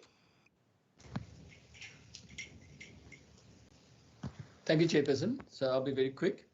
On load shedding, AFROX is spared load shedding. We have contingencies with generators in all our hospitals, but generally we can go to the city of Cape Town and we can ask for exemption. So there's no problem with load shedding. Beaches, let me just make very clear, as public health professionals, we don't pronounce on any political, ideological situation. We pronounce on the evidence in front of us. We have made it very clear that outdoors is less dangerous or less likely for contraction compared to indoors because of airborne spread. We've made it very clear that it doesn't matter if you're outdoors or indoors. If you have crowding, there's big risk in terms of it. So we don't propose or support crowding of any nature, anywhere, outdoors or indoors. All we're saying is the science says, if you are going to spend time with your closed bubble and you are coming into contact with another secure bubble, if that's what you want to do, make sure that you're indoors and outdoors because it's safer. That's our message. It's very clear. The signs are clear on those issues. In terms of oxygen, we work with AFROX. AFROX is a major supplier. And AFROX is supplying us. They supply the private sector. They supply Northern Cape from the plant that they have in Kuilsriver. AFROX also have a plant in PE. They supply Eastern Cape from there. They supply other parts of Free State and other provinces. And they've got an agreement that they will then help us to move some of garden route onto Eastern Cape or the PE plant.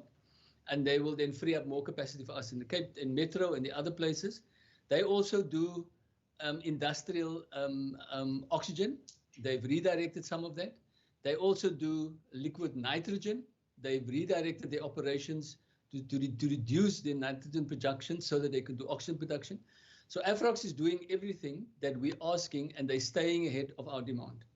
In addition to Afrox, there's one other big supplier in this country, only one other. It's Air Liquide, and the National Department is negotiating with Air Liquide to have also a contract, because Afrox got a contract with government. Air Liquide must have a contract with government, and once we have that, we have a backup with Air Liquide, and we're working with our national counterparts to be able to make sure that we secure what we require right up until the peak. In terms of, I think behavior in crowded places, Ms. Minister Mbombo has answered that.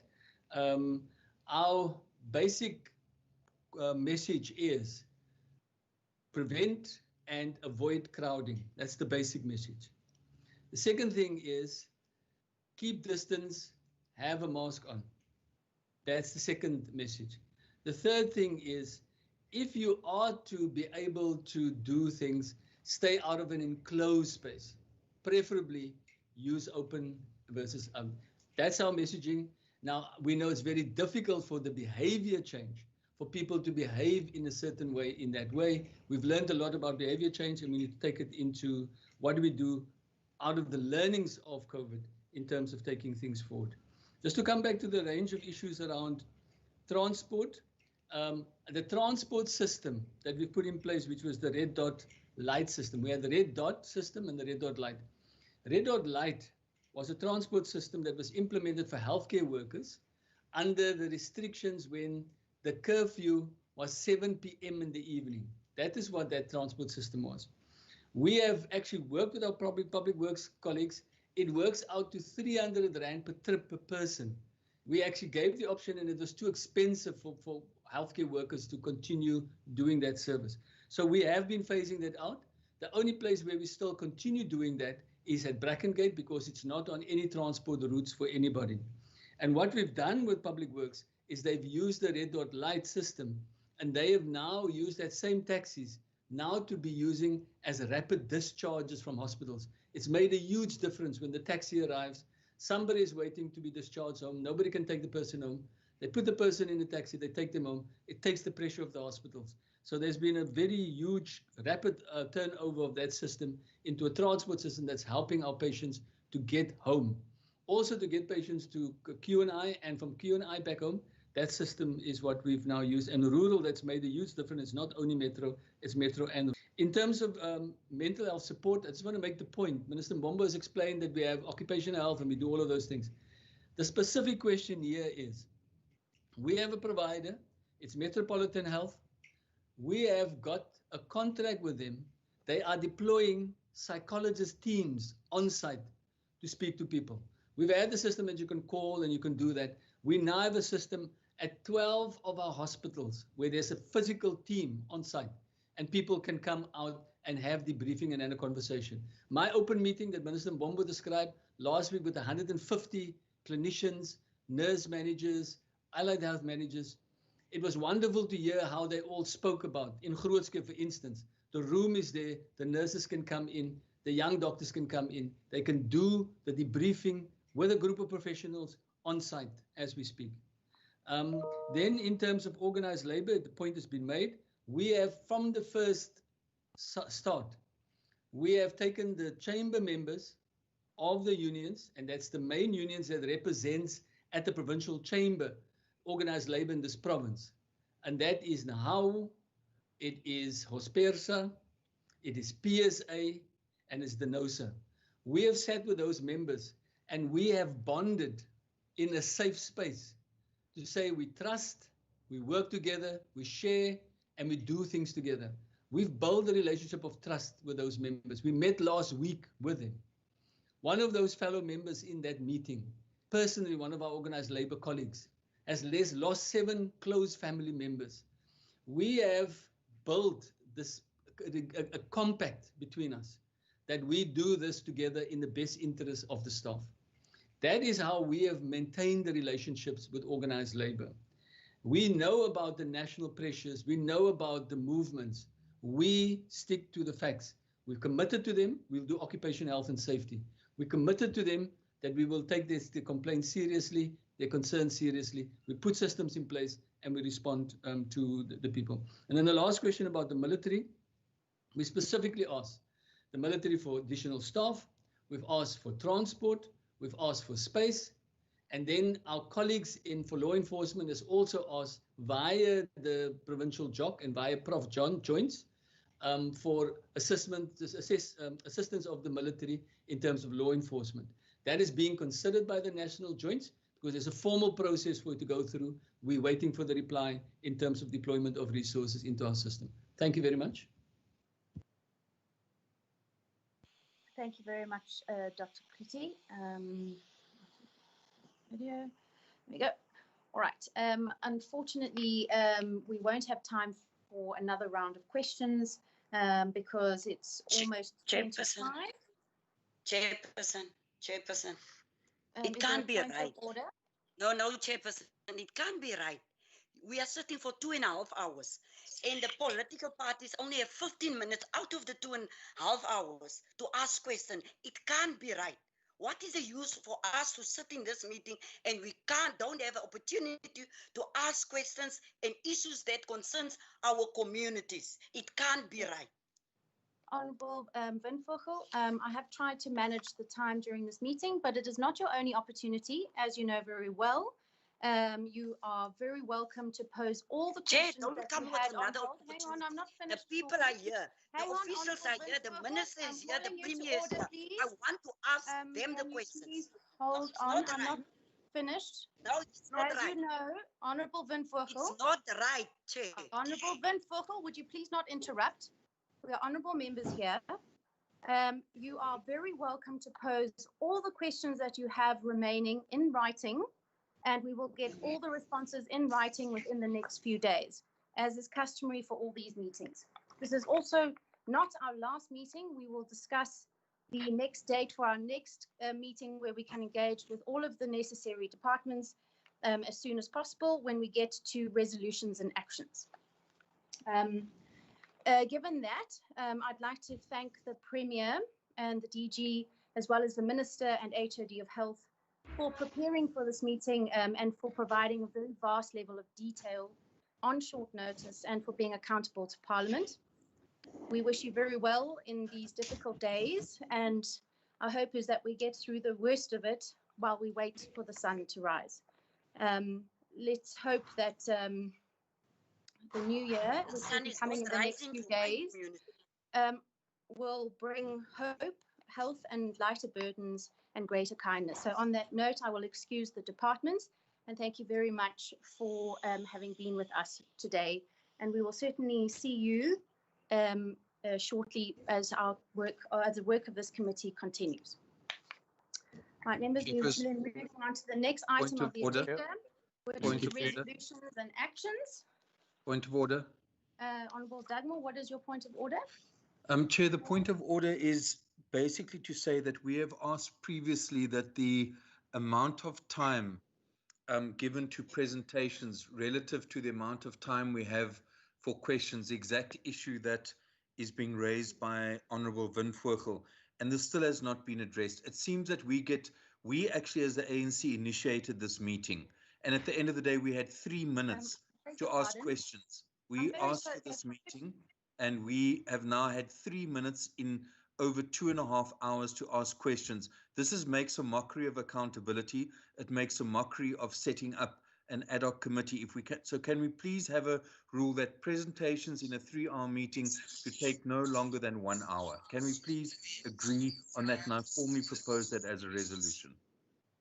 Okay, first of all, Honourable Dugmore, this meeting comes as a result of my letter to the Speaker. I did not receive any request from the ANC to convene a meeting today. So first, let's get that clear. Secondly, as you will note at the beginning of the meeting, I did ask the presentations to be approximately 45 minutes to an hour. However, given the state of the pandemic, the two departments provided us with a mountain of information. And furthermore, the members asked numerous pertinent questions for over 20 minutes, and that then took time to respond. This is not the only opportunity we will have to engage with the departments. We will have one shortly, and we will discuss when that will be now, so that we can continue to do our oversight work. We've had over 30 engagements with this committee with the department. So we've certainly always had access to the departments, and that will continue. There's nothing new in that respect. And furthermore, if there are urgent questions that you needed answered today, as usual, those can be put in writing, and we get those questions or those answers to those questions within a few days of submitting them in writing. So we're proceeding as we always have, and I know that members had more questions, and I had hoped that we would have a second round. But as I explained to your direct question when you started posing the questions, it is time dependent. We set aside until 5 o'clock for this meeting, and the time is now 9 minutes to 5. So there is no point in us doing a second round of questions unless we can get a commitment from everyone else that they can stay for another 45 minutes in this meeting. But I don't have that firm commitment. Our arrangement was until 5. And of course, we'd have to then test now whether members and officials present are able to stay on longer if that is the requirement. Okay, I see hands. Sorry, I can't see who the raised hands are. Honourable Lekker and Windvogel. Honourable Windvogel has had her hand up for a while, Chair. I've also had my hand up for a while, Chair. Hang on, let me just have a look here on this device for raised hands. Ms. Klitter, could you assist me and which hand is the top? It was Honourable Windvogel, Honourable Lekker, and Syed, and Baartman, and Mackenzie. I'll list it now. Okay, Honourable Windvogel. I will call Member Khalid Shaykh and take my. Okay, Honourable Lekker. Thank you, Chairperson. Good afternoon, everybody. The African National Congress has more than enough time to sit even beyond 5 o'clock, to be precise, for 45 minutes that we have just suggested. Thank you. Honourable Syed. No, Chief, that is basically what I wanted to also indicate, is that we've got more than enough time. And I think what should be happening is, in terms of managing these engagements, the executive arm of the state must be consistently reminded that members also wish to ask another round. They must be very brief to make their inputs and responses. Thank you. Honourable Baartman. Thank you, Chair. Chair, just two statements. Firstly, I already have a prior engagement as a member of this committee that starts at 5 o'clock. But secondly, Chair, just the concern is, in prior meetings of this ad hoc committee, there were some of us who were able to stay longer in the meetings, and some of our colleagues, whether from our own party or from other parties, were not able to stay longer because they had prior commitments. And I just would like this committee to have consistency when it comes to such arrangements in this particular committee. Thank you so much. Thank you. Honourable Mackenzie. Chairperson, one has to also be mindful of the engagements of the staff, given that we are dealing with a pandemic, and it's a bit unfair for staff members. I mean, I just counted my questions roughly in my 3 minutes. I asked 11 questions. So if people make statements as opposed to ask questions, of course, you're not going to have a second round. So even if you stay for another 10 hours, if you make two-hour statements, you're not going to ask questions. And I think it's unfair to the staff. Thank you, Honourable Mackenzie. I've just had a quick check-in, and unfortunately, neither the Premier nor Minister Mbombo are able to stay beyond 5 o'clock. Yeah, because you released them already. You released them already. No, they're still on the line. They're still here. You released them already. They are. I'm still here. Honourable Dugmore, please. I have asked whether they are able to join for another 45 minutes, but I'm informed that there are other engagements that are required, so we will have to leave this for another day. On a point of order, Chair, I've made a proposal which you have, as a chair, you are duty bound to entertain.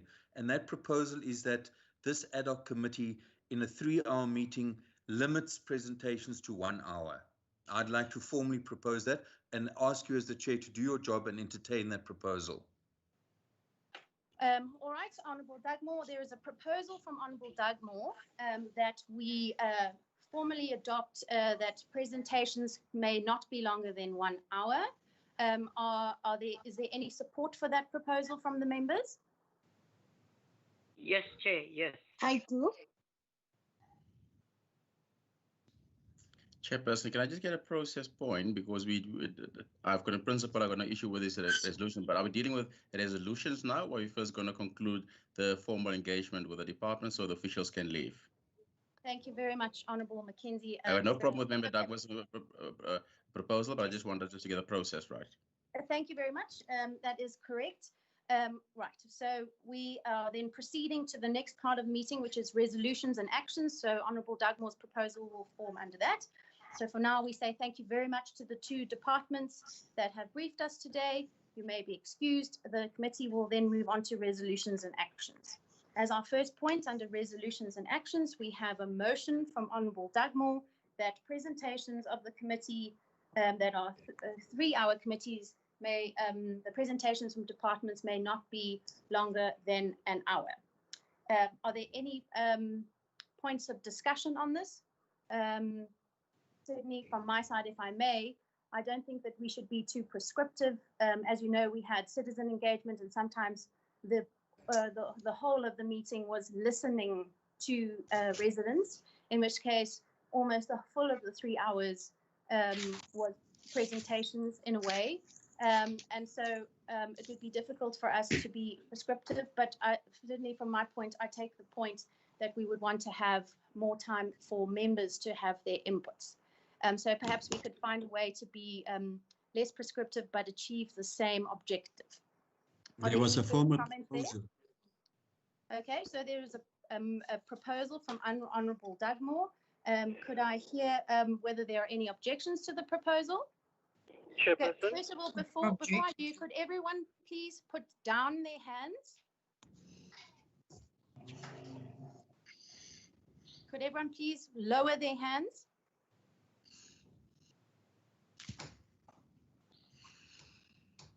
Members, please lower your hands.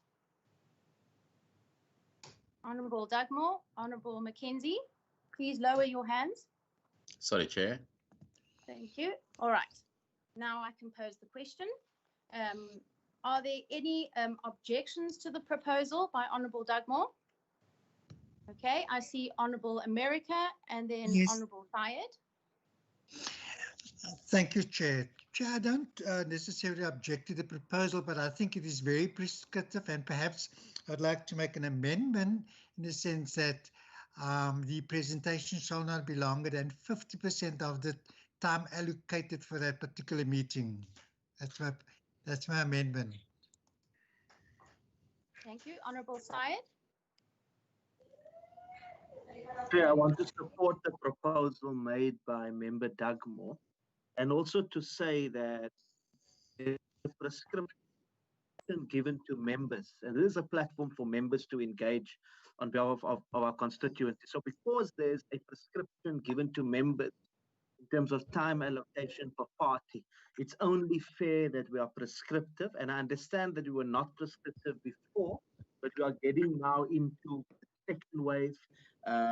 Many more issues are coming up, and people are raising issues with us on the ground, and we need the time to actually engage. And I want to also say that it's not only a platform for us to ask questions. Part of oversight is also to make statements. We must not be prescribed to be told here that we are spending our time making statements. Statements in itself is a question, and it's a form of oversight. For me, it's about the time allocations. I want to support Member Dugmore's proposal. Thank you. you. Chair, my hand was up. Sorry, Chair. Honourable Thank Christian, I see you. Chair. Thank you, Chair. Just to add, there's somebody else asking, just to add, Chair, I think the important thing is if you have less presentations, there will be more question time. There will be more question time. We have less presentations. So maybe we must look at the amount of, because it's easy to achieve, more asking time. And I don't think, I think the whole motion is that we want to ask more questions. You remember there's presentations, then there'll be questions, then there'll be answering time. So there again, that answering time is also a lengthy process. And that you cannot control, the answering time. So I'm just saying, maybe if we have less presentations and we say that is the period of time, then there's question time, and then there will be answering time, and then will be more question time. So I think that will balance itself out, because you can have, you can say this is the amount for presentations, but then the answering time is longer than that. So then we will still have a problem posing questions. So I'm just saying, because I would think members want a second round of questions for clarification, because we did not have that. So Chair, I'm just thinking we must balance the presentation with the question time, and then there's a second round of question time. Thank you. Okay. Are there any further comments? My hand is up, Chair. My hand is up. Mine as well is up. Mine is also up, Sorry, Chair. I can't see. Honourable Moran. Thanks, Chair. Chair, there was a formal proposal made by the Honourable Dartmoor. Then the Honourable America asked whether the proposal can be amended. And I think, Chair, it will only be proper to ask the Honourable Dartmoor whether he is willing to for the amendment to be accepted, made by the Honourable America, saying that not more than 50% of the time of the duration of the meeting should be spent on presentations. I think it will be proper if you can ask the Honourable Dartmoor whether he's fine with the amendment proposed by the Honourable America. Thanks. Thank you, Honourable Moran. We do have a procedure for this. If there are no further inputs, I'm then going to go with the amendment to the proposal, the amendment from Honourable America. Would those, and I'm going to ask Ms. Kluter here if she can assist me with hands. So if everyone could please lower their hands. Please lower your hands. Chair, just on a point of order. What is your point of order, The Honourable America did not make a proposal. He asked whether the Honourable Dartmoor's proposal can be amended. Honourable Moran, this is how it works. A member can propose a motion and another member can propose an amendment to the motion. We then put the question to the committee whether the amendment carries. If the amendment does not carry, we then put the original proposal to the committee to see whether it carries or not. That is the process for motions in a committee. And I'm going to ask Ms. Kluter to assist me here to record the decisions of the members of the committee. But first of all, we need to ensure which are the members that have voting rights here. So Ms. Kluter, could I please hand over to you?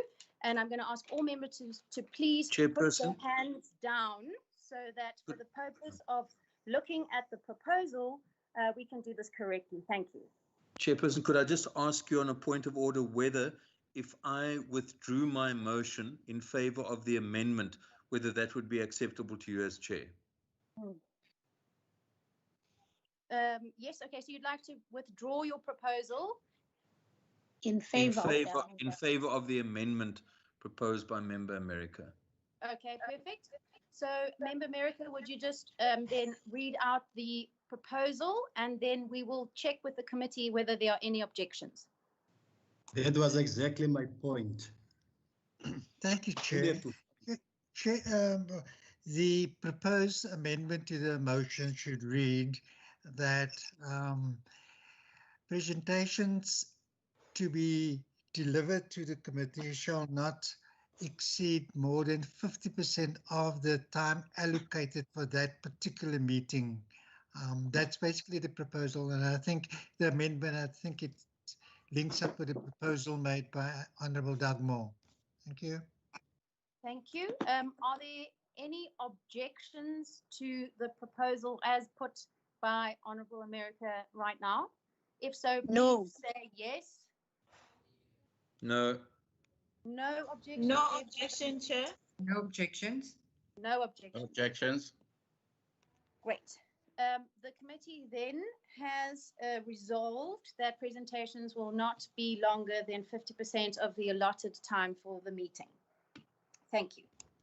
Right. Are there any further resolutions or recommendations or requests for information emanating out of this meeting? Chair? Okay. All right. I see Honourable Christians. And Lekker too. Chairperson, I did not get the response. I did not hear the response where I asked the question for when we reach the peak here in the Western Cape in certain areas, will we have enough beds and will we have enough capacity? I don't think that was answered sufficiently. They said they're having more beds, but it still doesn't answer the question, will we have sufficient space, sufficient oxygen when we reach the peak in 2 weeks' time? So if we can get that information, Chair. Okay, then we will capture that. Then I see Honourable Lekker. Thank you so much, Chair. In the presentation, can you hear me, Chair? Yes. Okay, thank you, Chair. Good afternoon again. In the presentation, Chair, that was delivered before us, Dr. Malila indicated that there is a provincial position in relation to national directives that were given. And therefore, maybe I would like to request as to what kind of position is that? Is it informed by the current pace that COVID-19 is taking in terms of spreading into our communities? I think that was the second last slide that he made before the conclusion.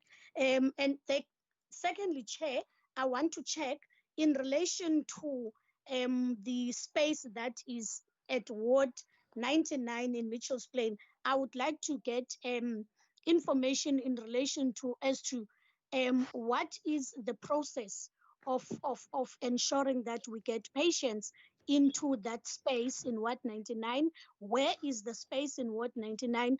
But also, key to my questions would be in terms of the referrals, which may not be part of the presentation, in terms of the referrals to hospitals, public hospitals for COVID-19 testing. What is the process there that people must follow? Can they go to a private doctor who would then refer them for testing in a public hospital? And if it is there, the process itself, how do we make sure we communicate that kind of process to community members who may, in their own nature, go to a private doctor for a referral to a public institution? Because so far I have received 3 people who have been turned down in Mitchell's Plain Hospital because they have a referral letter from a private doctor. Thank you, Chair. Thank you. Honourable Bartman. Thank you, Chair. My request is whether the provincial government will lobby the national government to ask that the bailout money for SAA, which is 10 billion rand, will be used instead to pay for the COVID-19 vaccine.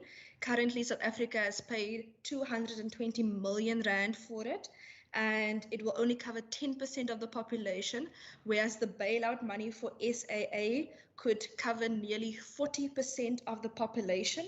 Countries such as Mexico, Chile, and Costa Rica with similar socioeconomic profiles as South Africa have already procured and are rolling out the vaccine. Further, I would like to know whether South Africa will procure the vaccines outside of the COVAX consortium. If so, what are the details, as well as whether the provinces will be allowed to do their own procurement And if so, what are the respective details?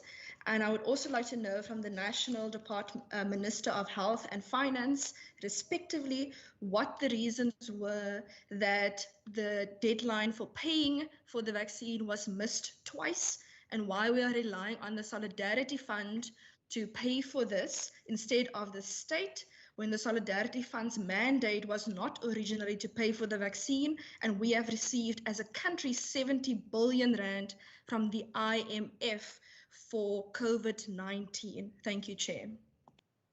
Thank you. Honourable Bosman.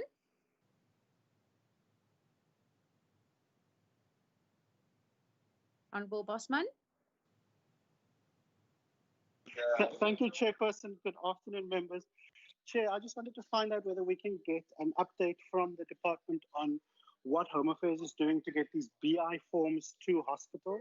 I know that there's a problem at Tygerberg, and it's something that I've been working on today. So if we can just get a weekly update on how Home Affairs is getting these BI forms to hospitals as quickly as possible so that death certificates can be issued to families. Thank you so much, Chair. Thank you. Honourable Moran.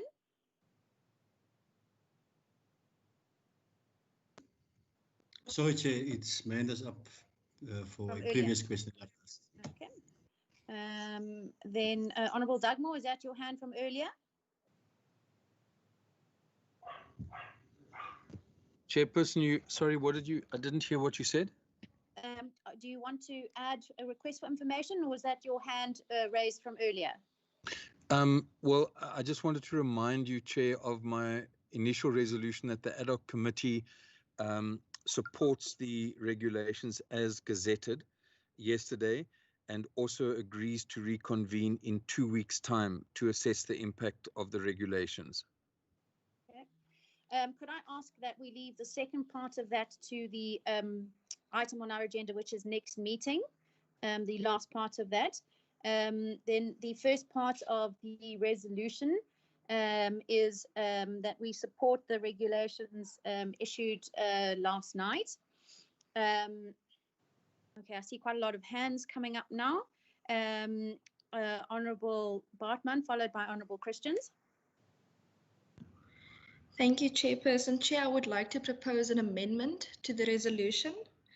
I would like to propose that we welcome the temporary introduction of the additional restrictions on alcohol consumption and the gathering of people in the province, that we remain opposed to the closure of outdoor spaces such as beaches and parks, that this goes against scientific advice that well-ventilated and outdoor spaces are safer, and that all restrictions introduced should be reconsidered after 14 days and be removed in places where they are no longer required, that they should not be in place for a day longer than more than what they are needed to save our healthcare system, and that they be analysed against the respective results. Thank you, Chair.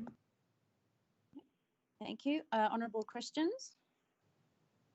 Chair, that almost addresses my concerns, but at the moment, I'm not going to support any of the two.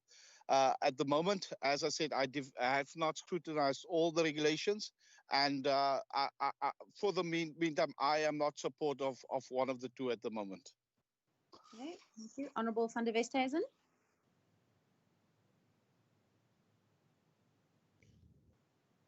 Thank you, Chair. My hand was actually up for this second part of that proposed resolution. May I just say that I do find some of the regulations dealing with the sale of alcohol very restrictive, and I don't think that such a wide-ranging ban is really supported by evidence. We do note the very close influence of the sale of alcohol to some trauma cases, but alcohol is sold in various different venues at various different circumstances, such as, for example, wine tasting of upper class or more expensive wine, etc. And I'm not convinced that the effect of that on the liquor industry, or especially our wine farms, our tourist facilities in the Western Cape, is linked to the trauma cases. So I would have liked to see a finer wording for that ban on the sale of alcohol for the Western Cape particularly. Thank you. Honourable Heron. Yeah, thank you, Chair. I want to just address the amendment that Honourable Bartman just proposed. I'm not sure where Honourable Bartman saw scientific evidence for the open spaces being less or being lower risk. We were told there was scientific evidence, but we haven't seen it. I don't know how the committee can adopt that as a resolution or as an outcome. And more importantly, it was very clear from Dr. Klutti that the debate around beaches and public spaces is what he called a political ideological debate. And I don't think the committee can adopt a resolution that says the scientific evidence supports that these should be open. Thank you. Honourable Lecker. Thank you, Chairperson. Mine, Chair, is exactly on the issue of alcohol ban. In my view, we have evidence that since the regulations were actually relaxed, we have seen hospitals getting more patients and as a result of alcohol drinking. And therefore, in my view, it is clear that alcohol causes a lot of strain into our health facility. And therefore, for us to begin a debate that says there's scientific evidence that alcohol consumption outdoors is much better than indoors is actually misleading. And therefore, for now, until such time we get scientific results, as we get results from hospitals as well as morgues where people die as a result of alcohol drinking. And therefore, Chair, we cannot really assume that the recommendation by Honourable Bartman is informed by science. Thank you. Honourable Moran. Yeah, thanks, Chair. No, Chair, I actually want to agree with the proposal made by the Honourable Dartmouth, saying that we should, Chair, accept and adopt the lockdown 3 regulations. Also, Chair, the proposal made by the Honourable Bartman is actually a slap in the face of Dr. Klutte, because Dr. Klutte made it very clear before they left the meeting that they did not support, whether indoor or outdoor, any event where a number of people gathers, whether it's indoor or outdoor. Now we know, Chair, that even on beaches, lots and lots of people are gathered, even if it's outdoor on a beach. So the proposal made, and there is no scientific evidence, has been said by the Honourable Heron, that it's safer on beaches. Dr. Klutte said they don't support any gathering or assembly, whether indoor and outdoor. Thanks. All right, members, it seems that the committee is very much divided on this matter. I would like to then make a third proposal that we do not express an opinion on the regulations at this stage, and we allow all members to have a look through all of them and the outcome of them, and at our next meeting we can then revisit this proposal. That is then my proposal. That's fine, Chairperson. Support. Chair.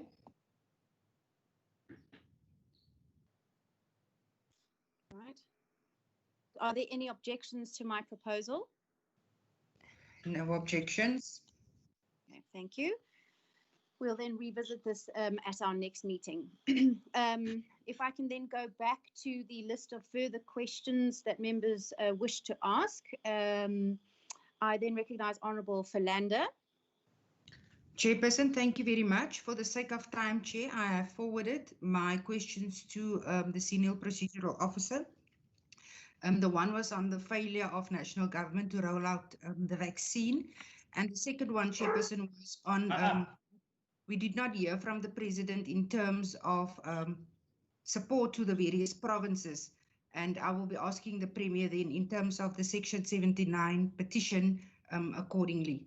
Yes, Chairperson, I have submitted those questions. Thank you. Thank you. Then Honourable van der Westhuizen was in the queue.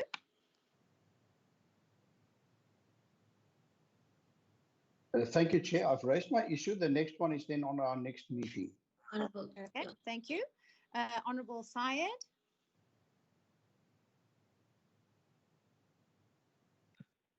Thank you very much, Chair. My questions, I've got quite a few that I wanted to ask. Starting off, firstly, can we get a list from the Premier as to how many and which MECs are currently on leave, and how many were on leave, excluding for health reasons, from the 26th of March 2020, and who is acting in those particular positions? That's on the issue of the leave matters and the issue that was raised by Member Dagmo at the beginning. Also, we understand and we've seen through the media reports that the Premier has called the health MEC to order. And not only for the issue of going on a holiday, we don't want to get into that, that's a personal space, but the kind of statements expressed on social media which were really not in keeping with the current atmosphere. We want to know from the Premier as to what practical action is going to be taken with regards to the health MEC in that regard, because we found that even when Member Win Vogel has raised an objection to the post by the MEC then responds by basically being very, very dismissive. So we feel that this question is in the interest of oversight and basically protecting oversight. Then also on the issue of the, I think, yeah, the final one, yes, on the issue of the load shedding, Chair, I think it's important that we can get an explanation, probably from the Department of Public Enterprises or from Eskom, as to why are we having load shedding at the start of Regulation 3 lockdown. We need an explanation because it just doesn't make sense. Citizens are going to be at home. People are going to be doing work at night from their homes, and the electricity is going to be cut off. That does not make sense at all, and I think we need an explanation for that. Also, with regards to the closing of the Convention Center Hospital, my follow-up was going to be that the response from the Premier does not make sense. I mean, the Minister of Health basically indicated that they could that they didn't see a second wave coming, or I mean, that they could see a second wave coming. But the Premier then goes and says that we have to look at the economy. I think if we can just get a written explanation on the part of the Premier as to why the Hospital of Hope was closed. Thank you. Thank you, Honourable Syed. I'm not sure what you're referring to about social media posts between Honourable Win Vogel and Minister Mbombo. Could I suggest that you take those in parliamentary questions, because they're clearly not part of this COVID ad hoc committee. So if you would use your other parliamentary levers for that, either through parliamentary questions, or if you would like to write to the Minister or the Premier directly on that particular one, because the committee itself is not au fait with that.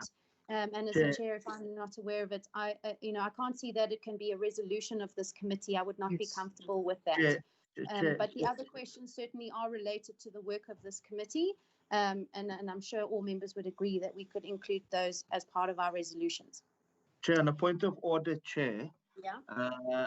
The social media posts by Minister Mbombo about going on a holiday and what accompanied that statement of going on a holiday, the Premier actually called her into order. That's very relevant to the work of this particular committee, because it speaks to the messaging around compliance, the messaging around basically putting faith and giving support to our healthcare workers during this time on the part of us as leaders. So it's very relevant. But what I can do is, I don't want to wait until the time of parliamentary questions opens. I will submit something in writing to the procedural officer, and then I will attach what has been written on social media. Member Van Vogel did not issue a social media statement. She issued a press statement calling for action and calling the MEC into order. And then the MEC responded in a particular way. So I'm going to attach all of that written corpus when I do write to the procedural officer, and then I will copy you in that particular email, Chair. Thank you. Thank you. Thank you very much. Finally, we have Honourable Heron. Chair, I have a number of questions. I just want to clarify, do you want us to read these questions out now, or can we just do it in writing? Preferably in writing, if you don't mind. I prefer to. Okay, I'll do that. Thank you. Thank you kindly. All right, members, we are not going to have time to adopt the minutes. Those will have to wait for the next meeting. We then move to the next meeting of this committee. I would like to propose that we schedule the next ad hoc committee to take place on either the 12th or the 13th of January, which is at the end of the 2-week regulation lockdown, which will afford us an opportunity to assess its efficacy, and we can then engage the Health Department and the Premier's Department at that stage in a meeting. Would that be acceptable to all members? Perfect, Chairperson. I agree. Thank you. Support, Chair. Support. Thank you. Agree, Chairperson. Thank you. And then just finally, I would like to inform the committee that I had written to the Health Department to ask that the weekly reports on those questions that we had workshopped together resume, and we will receive our first report ahead of our next meeting. We should receive it on the 11th of January. So on that note, I'd like to thank you all members and to wish you a happy and safe and healthy new year. And we will see you on the 12th or 13th of January. We'll communicate the exact date dependent on the availability of our stakeholders. The meeting is now adjourned. Thank you very much.